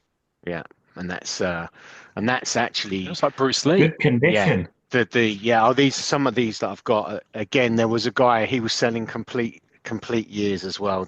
I got some great ones actually, and that story is they couldn't break Brady, and so. And but I just love that cover, and that's one of my It's a superb favourite piece of covers art. that Yeah, I've yeah. Lovely, isn't it? seen. That's But as you guys a know, valiant and this, purchase. very good goal, very good.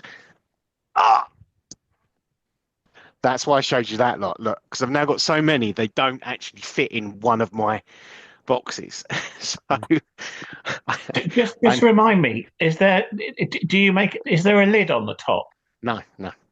You just keep it open like that so you can Yeah. access. Yeah, so I can So pull you them off can and pull finger through whenever you want. pull them out. Yeah, exactly. What finger through them and then Right. pull them out? Yeah. Yeah. Anyway, I have What? mentioned this in the past.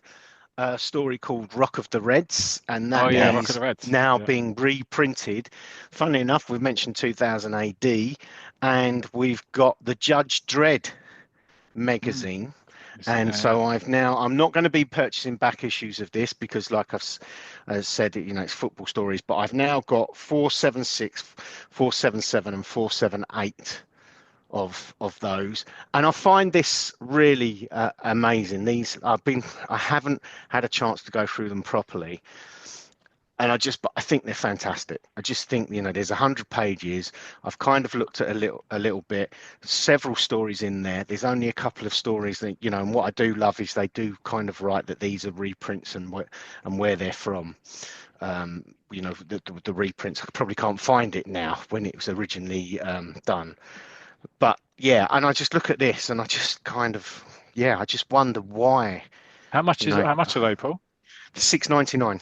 That's really good value, isn't it? Yeah, and really I think good. they're brilliant. And when I think if they could produce this for £6.99, I know I live in my own mad world, but I just can't help but feel that a Roy the Rovers or a We Are United. I know this is Rebellion, so it's not DC Thompson, but I just that could be done. I really just believe it could be done. So they're producing this every month, Judge Dredd. Yeah, And in all fairness to them, it's not a genre that I'm really interested in. I'm not sure I necessarily will read the other stories, but as I flick through it, I mean, I've got to say honestly, it is a fantastic, as they call it, magazine. And one of the things I really like on here as well is they've got a section when they're going through the past years and the highlights of the stories, because it's 30 years or something, I believe, since the magazine first started. So yeah, they call it the Meg Files. The lights a bit, yeah. So from 1990, this one is 1996 to 98. So yeah, and so I'm going to probably subscribe to that, because the great news for me is they're reprinting all the Rock of the Reds. And when the first magazine they did that, they've done an interview with the authors and the artists of Rock of the Reds, and there is new content coming at some point as well. So they're going to go through all the Rock of the Reds comics that have previously been published, and then there's new content. And then the last thing that I have, which is our segue. I haven't had a chance to read it yet, but it is the latest edition of the Rocky Race book, The Soccer Diaries, Rocky Goes for Goal, book number 3 by Tom Palmer. Impressive stuff. Yeah. That was fantastic. I'm going to ask all three of you a quick question, if that's okay, before we move on. So, Uh, whether it's weekly or monthly, and obviously some of you might say nothing. What do you regularly buy? I'll answer now. I buy the 2000 AD since I got that collection, and all four of the Commandos. That's it at the moment. What about yourselves? For me, nothing. I just Thank rely you. on just looking through eBay and looking for past comics to fill my collections. I don't subscribe to any comics or magazines. Mute. Yes, same. Yeah, no, I don't. I mean, you know what? It's part of me, like, Paul, what you just explained there. It's part of me, and I've thought about because I do really enjoy Rock of the Reds, and perhaps we should do a section on Rock of the Reds one day. Explain exactly what it is. But I was thinking about subscribing to that because of it. And then the Commando, I kind of think, we've almost got a duty to subscribe to Yeah, I know what you mean. Yeah, these publications to kind of help the creators out there keep these things alive. Like we talk about bringing out a football one, there isn't one, unfortunately. But these are going to die unless people keep subscribing. yeah. So the answer go is no. But I kind of keep thinking I should, even though I probably wouldn't read them. So, Yeah, yeah. yeah. Yeah. I Well, think Tangent already kind of answered his as well, hasn't Well, he? But go yeah, on. basically, yeah, it would have been a no until this pod, and it is now just Judge Dredd because of the Rock of the Reds story, and I Mm. completely agree with Matt, and it might be a bit selfish, but well, I hope I'm not wrong, but I do feel for whatever the reasons are, and I think it's fantastic, by the way, that there's enough people out there that Mm. seem to be purchasing 2000 AD and Judge Mm. Dredd and the Commando books, and I do think it's brilliant. It does make me very sad that we don't seem to be able to do a football one. But sorry, but going back to the feedback and those other comics that were mentioned, and by the way, listeners, to all of you that put your feedback and actually mentioned the other comics where there were football stories, I'm not going to be looking to get every edition of Lion because there's so many of them and Hotspur and these other things because I have done some research. Yeah, I know, and I apologise. But it's like originally with Victor.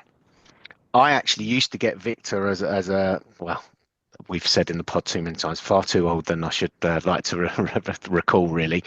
But when the We Are United story stopped, I stopped buying Victor. I just used to get it, and it's only kind of as I've got older, I'm really interested then in all kind of football comic book stories. But some of those issues that people have, unless people will inform me, but I kind of it does cost quite a lot of money and to get and just to be buying a comic and like Matt said that those Valiants and Victors, I don't read the other stories. I only read the football stories.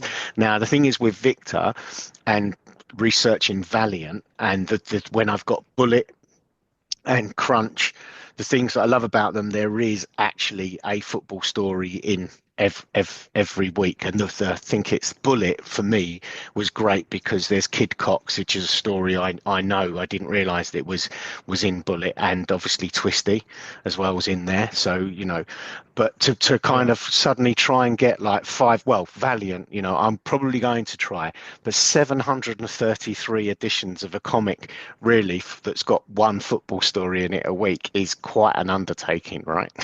So I'm probably going to draw the line at Valiant.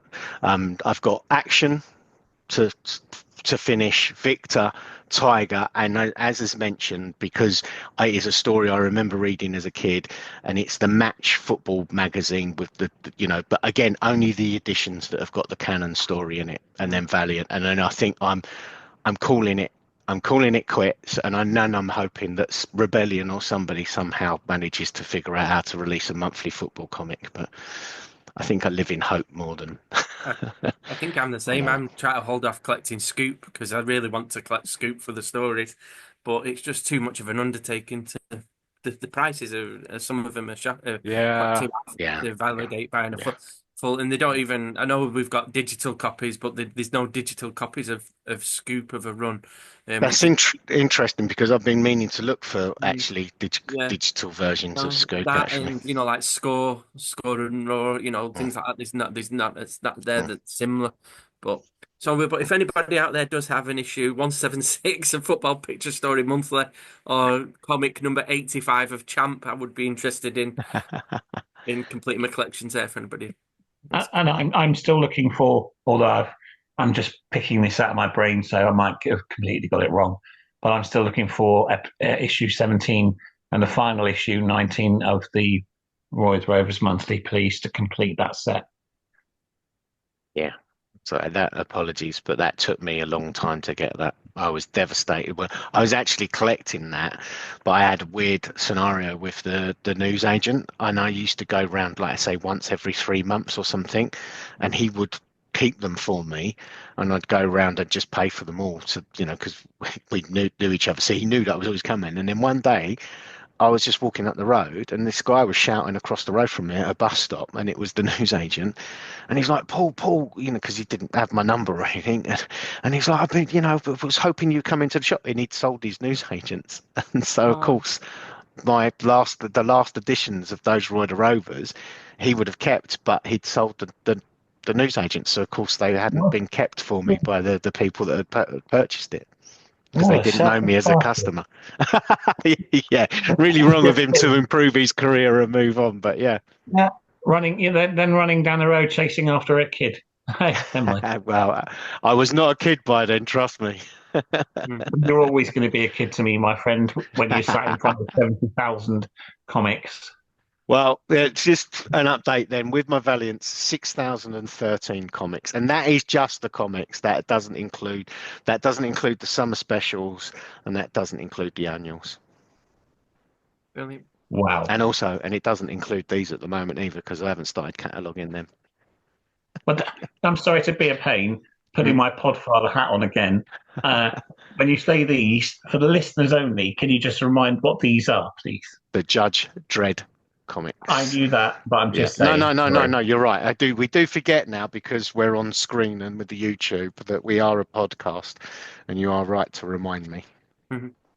I could just, again, one last thing on that, because I know we've got one Christ feature. almighty. No, It's like Columbo. No, I'm so impressed. But I'm so impressed with these Judge Dredds. I really am. And as I say, for me, it's not a genre that I'm interested, but I'm actually been really taken aback by thumbing through them is the terminology that I'm going to use.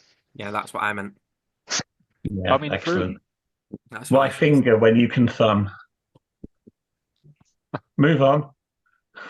I don't know what's wrong with me tonight, lads. I'm really sorry. It's been a long weekend. Oh, dear. Anyway, so thank you. Is that it from Collector's Corner? Yes. Excellent. Right then. And now I'm going to come good at the end. So here we go. It's time for Mute-Button Matt Richards section, and over to you, Matt. Thank you. It's only going to be a short section this week anyway. Excellent. Right then, can we move on to the social? Oh, sorry. As I mentioned earlier, it arrived. I think it was 2 or 3 weeks ago. The last, I'm holding it up on the screen for YouTube viewers. It's the last of the free book of the Soccer Diaries by Tom Palmer. This is the Rocky Goes for Goal, following on the first two, which was Rocky Takes LA and Rocky's Big Move. And obviously, well, not everyone will know, but these were kind of following on from the Roy the Rovers reboot by Rebellion in 2018. The graphic novels stopped. The last one was a £1 Million Game, where friend of the show David Skew illustrated that. But these books have continued to be published. I think the first one is in 2023, I think, and then the second one was 2024 last year, and this third one, say, just recently. So I've read the book. It's very much similar, as you'd expect, to the other two. Rocky's out there. Rocky, who's Roy's sister, she's playing football out in the States, playing for Mountain Heights Academy over there. In this one, I won't say the full story because people may want to buy it and read it themselves. But in this one, she becomes captain early on. She's asked to become captain of the team. It causes a bit of disgruntlement within team with her friends. Like she's got a few friends there, Kim, Naomi, and Marsa. They get to they're actually in the California State Championship. And so yeah, there's lots of like similar the others were kind of lots of her internal thinking and worries and concerns of because her dad died a couple of years before. She's in a foreign country. There's all sorts of things as a 14-year-old, 15-year-old going through her mind. So it's very very kind of similar to the other two books. Eventually you get to the final. I won't tell you the result, so you can find out the result if you actually buy the book. Roy does appear, so Roy's in there, and her mum. They come over to LA and watch her play as well. So there's a few few mentions of Melchester Rovers in there. But yeah, it's a good story, and it's nice to kind of, like I've said before, it's a shame that there's no graphic novels, because I did enjoy them. I really did enjoy those. Yeah. I know it's quite controversial. Some people liked them, some people didn't, but I'd really enjoyed them. It's a shame they're not doing those. Who knows whether this is the last or not? Hopefully it's not. But I kind of, my gut feel is that it might well be, really. But yeah, that's it. That's You said without kind of giving the game away. You did say that after reading it. I mean, I've not read it yet. You said it kind of has the feel of potentially the last one. Well, it's a final. I mean, when the last of Roy, they won the £1 million game. They got the Previous to promotion. they won the national final. It was like they finished it on when obviously as we know, we read so many of these stories now. When I've gone through stories in Victor, you find typically in Victor they'll have a story which will run for like 3 to 4 to 5 months, and it'd always end with the team either winning promotion or winning a final, and then you'd have the end. So this doesn't feel like there's an obvious another book coming out. So we shall see. But that's it. That's the book. I recommend people buying it. It might be. Sorry to interject. It might be worth doing what we've done before at some point. And just providing, I don't know whether it's Gull's got issues, Gull hasn't got issues, Collector's Corner or whatever it is, but just a 5-minute tick box checklist of all of which we used to do on the forum, of all of the reboot to collect. Yeah. Which would be around about 25 in total, really, wouldn't it? Yeah. Well, I've got them all. I've got them all here. I can whiz through them now. All right. But also scans on my website as well, apart from the Rocky Diaries. Yeah. There you go. I mean, Excellent. there was. I mean, it's not. It's not doing now, but we've got all these here. We've got all these are all the graphic novels I'm showing. So on the you had them screen. in like in Kickoff. season 1. You had like 3 graphic novels and 3 books, didn't you? So six books. The same in season 2. So 3 graphics novels and 3 books. And then in season 3, it actually was then 2 graphic novels and 2 books. So that's 12. So that's 16. And then season 4 is really the Rocky novels, and there's 3 of those. Yeah, absolutely. So 19 basically in total. Wonderful. Yes, I mean, when you think about it, sorry, Gull, when you think about it, it was a great undertaking by Rebellion. We're talking about it as almost like it's been a failure, but it hasn't. Just like all these books, and I think they're really good quality. What they've done, and I mean, I've just on that, and a couple of tangents, because that was the reboots, but obviously, and thank you, Rebellion.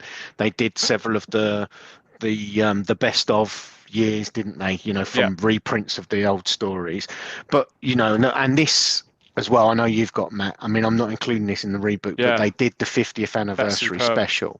And the one thing that I kind of getting this Judge Dredd in my mind, when you look at the graphic novels and the price, but like, I mean, the books were so good. I mean, the first seasons were like hardback books. Yeah, but you see this 50th anniversary Roy the Rovers, and I'm not criticizing I don't know the costs and 65th, stuff, wasn't but it? yeah, sorry, 65 years an icon, sorry, 65th anniversary. So this Yeah. was £9.99. That's, the retailer's recommended price on the cover. And I've just had a quick look, it's over 120 pages. But that's what's kind of shocked me when I then have got these Judge Dredd books. They're £6.99, so they're £7, so they're a couple of quid cheaper than that, and they're about 100 pages. And it just goes to show, and that's what we often amongst ourselves, not sure we have on the pod, but we always wondered, just how much do the print runs cost, how many readers or subscribers do they need? And that's just what shocked me. I'm really actually, and as I say, it's not the content, but for that price, and to see the content in there, I've got to say, and I'm not affiliated at all with any of these things. I think £6.99 a month, that's a good price in today's world for what you get.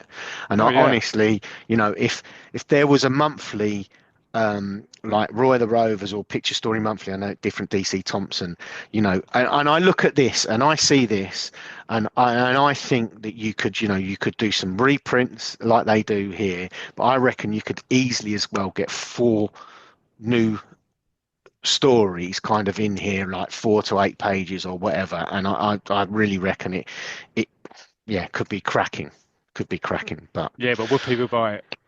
I don't know. I need to have one. I need to have one. That's Do the you know question. what? I do think, and it's right. And it's like I always remember what Neil said about Judge Dredd. He thinks that basically the story moved and they kept their audience.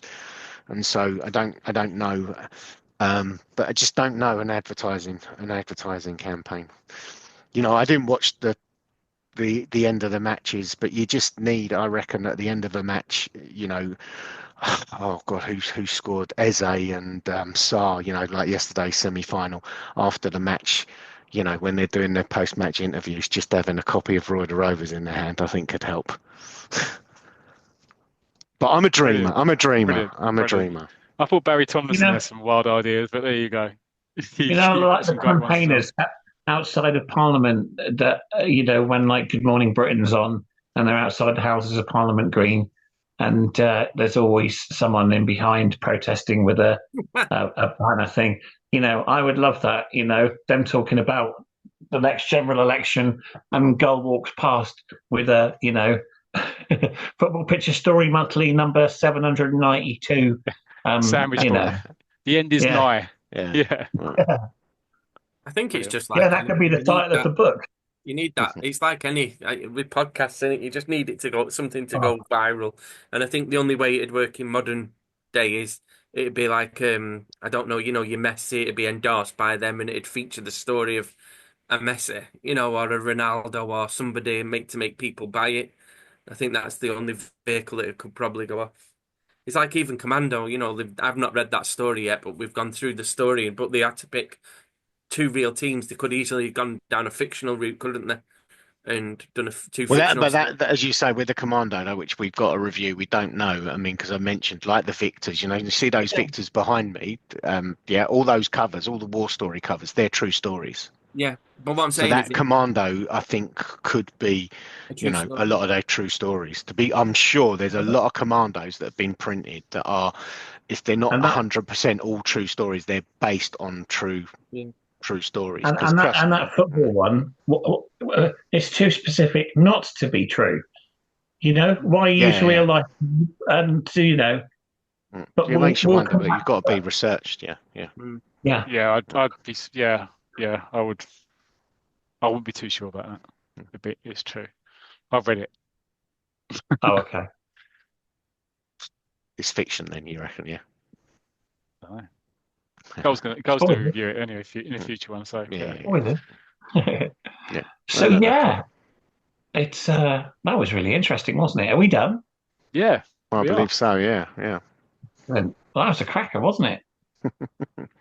Yeah. No, I'm not going to do an impression. I've learned from the start of the podcast I'm not funny anymore. So I love that anymore. Hey, nothing. Go on. It's all right. I'll watch it back tomorrow. Um, well, that was an evil laugh, wasn't it? Blimey. So, shall we move on to the socials now, I reckon? Yep. Absolutely. Okay. Bygone Berrigan, off you go. Right, so I've got the Facebook pages, and we've got Champ We Are Good luck. United and Football Picture Story Monthly Fans, and that's the Facebook group. We've got the Roy the Rovers comic, 40 Years On, in brackets, Melchester Rovers. That's our Facebook group created by a friend of the show, Ed Taylor. The show. We've also got Striker World, which is Pete Nash in his Striker universe on there. That's on Facebook as well.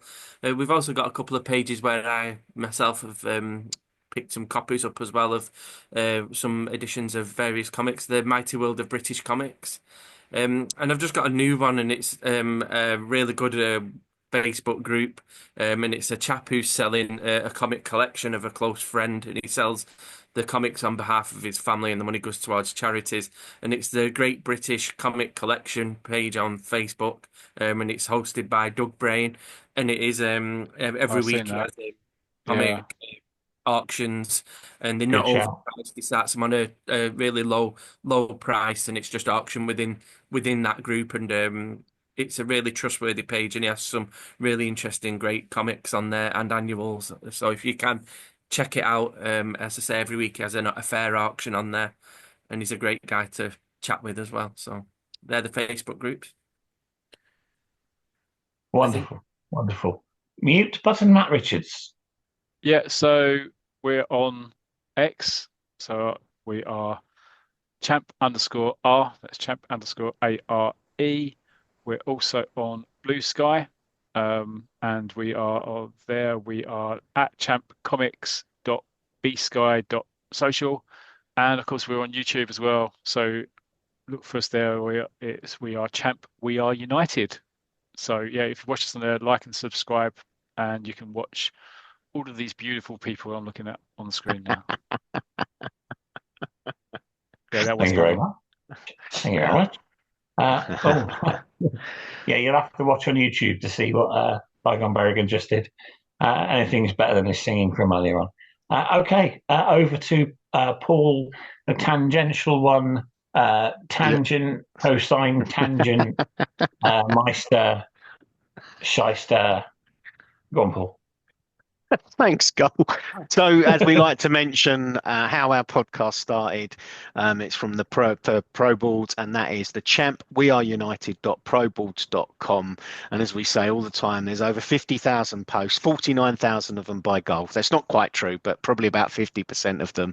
But it's more as a reference point now. But there's some amazing stuff on there. There's some good fan fiction, which I highly recommend. But also, if you're thinking about, what was the name of that team that played in a certain comic, there's lists galore, and you'll be able to find, I should think, 99% of the information that you're looking for on the Pro Boards website. And as we said, that's how our podcast came together. So it's always worth a mention, even though these days it's just a reference site. I mean, yeah, it's worth mentioning once again as well. Our good friend Richard Woods, don't sing, Neil. If you've got a lot of chocolate on your biscuit, join our club, Richard. That's all we're going to say. Pick up a penguin. Some of the information that he has supplied on there. Oh, Jesus. Oh, dear. I'm not. Listen, this is Richard Woods' time. Hang on. Right. Yeah, some of the stuff that he supplied on there and others as well is just sublime. It is such a, I would say it's got some of the best information about, comic history on the internet. And I'm not taking away from any others that have that too. I'm just saying, you do say, I don't know, it was a joke, 55,000, half of them are mine, but that still makes 25,000 amazing interesting posts. Ones. Yeah, I'll be quiet. I quit again, right? So yeah, thank you for that tangent. Right, and I think it's time for our goodbyes, isn't it? See ya. It certainly is. What are you waving for? It's goodbyes. All right, bye. Right then. Okay, I'm going to go first. No, I'm not, because I'm hosting. I have to go last, don't I? Sorry. Right then. Let's spin the roulette wheel of who goes and says goodbye first? Here we go. Tangent Richardson.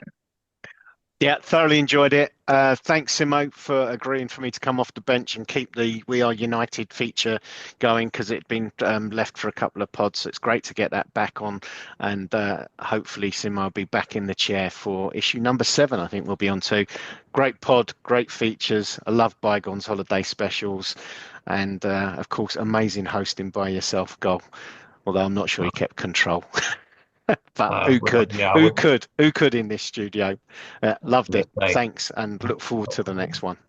I wouldn't go that far, I heard myself, blimey.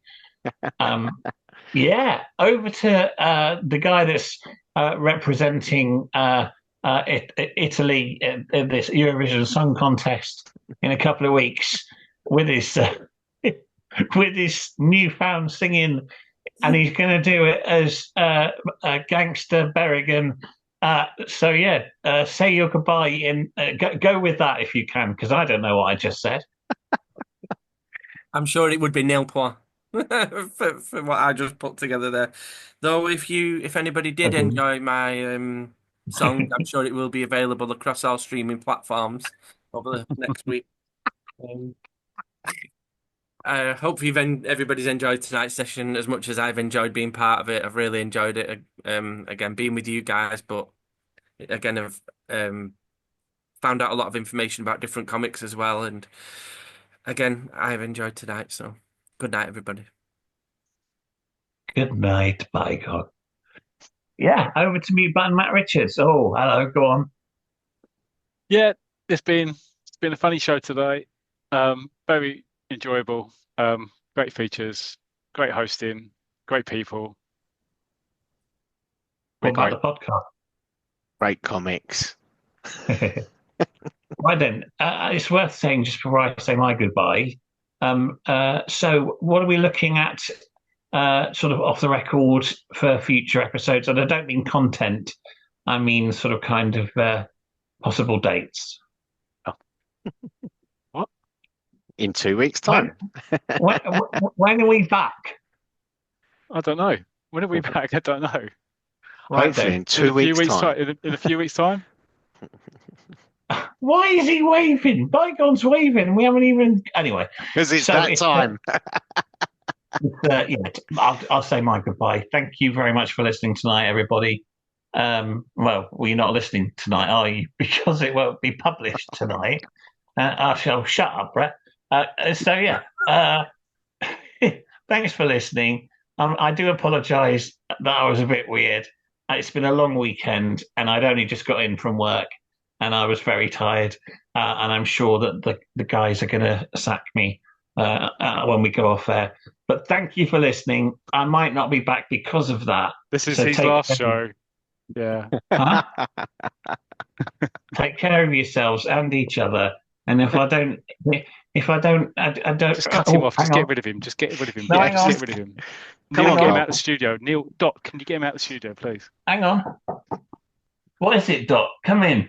We're running out of time. All right, hang on. Oh, I say, there is a Gordon here. Please, please, please. Don't fire Gull. He saved me. Good night, everybody. One click on every trip. Right. Bye. See ya. Hiya.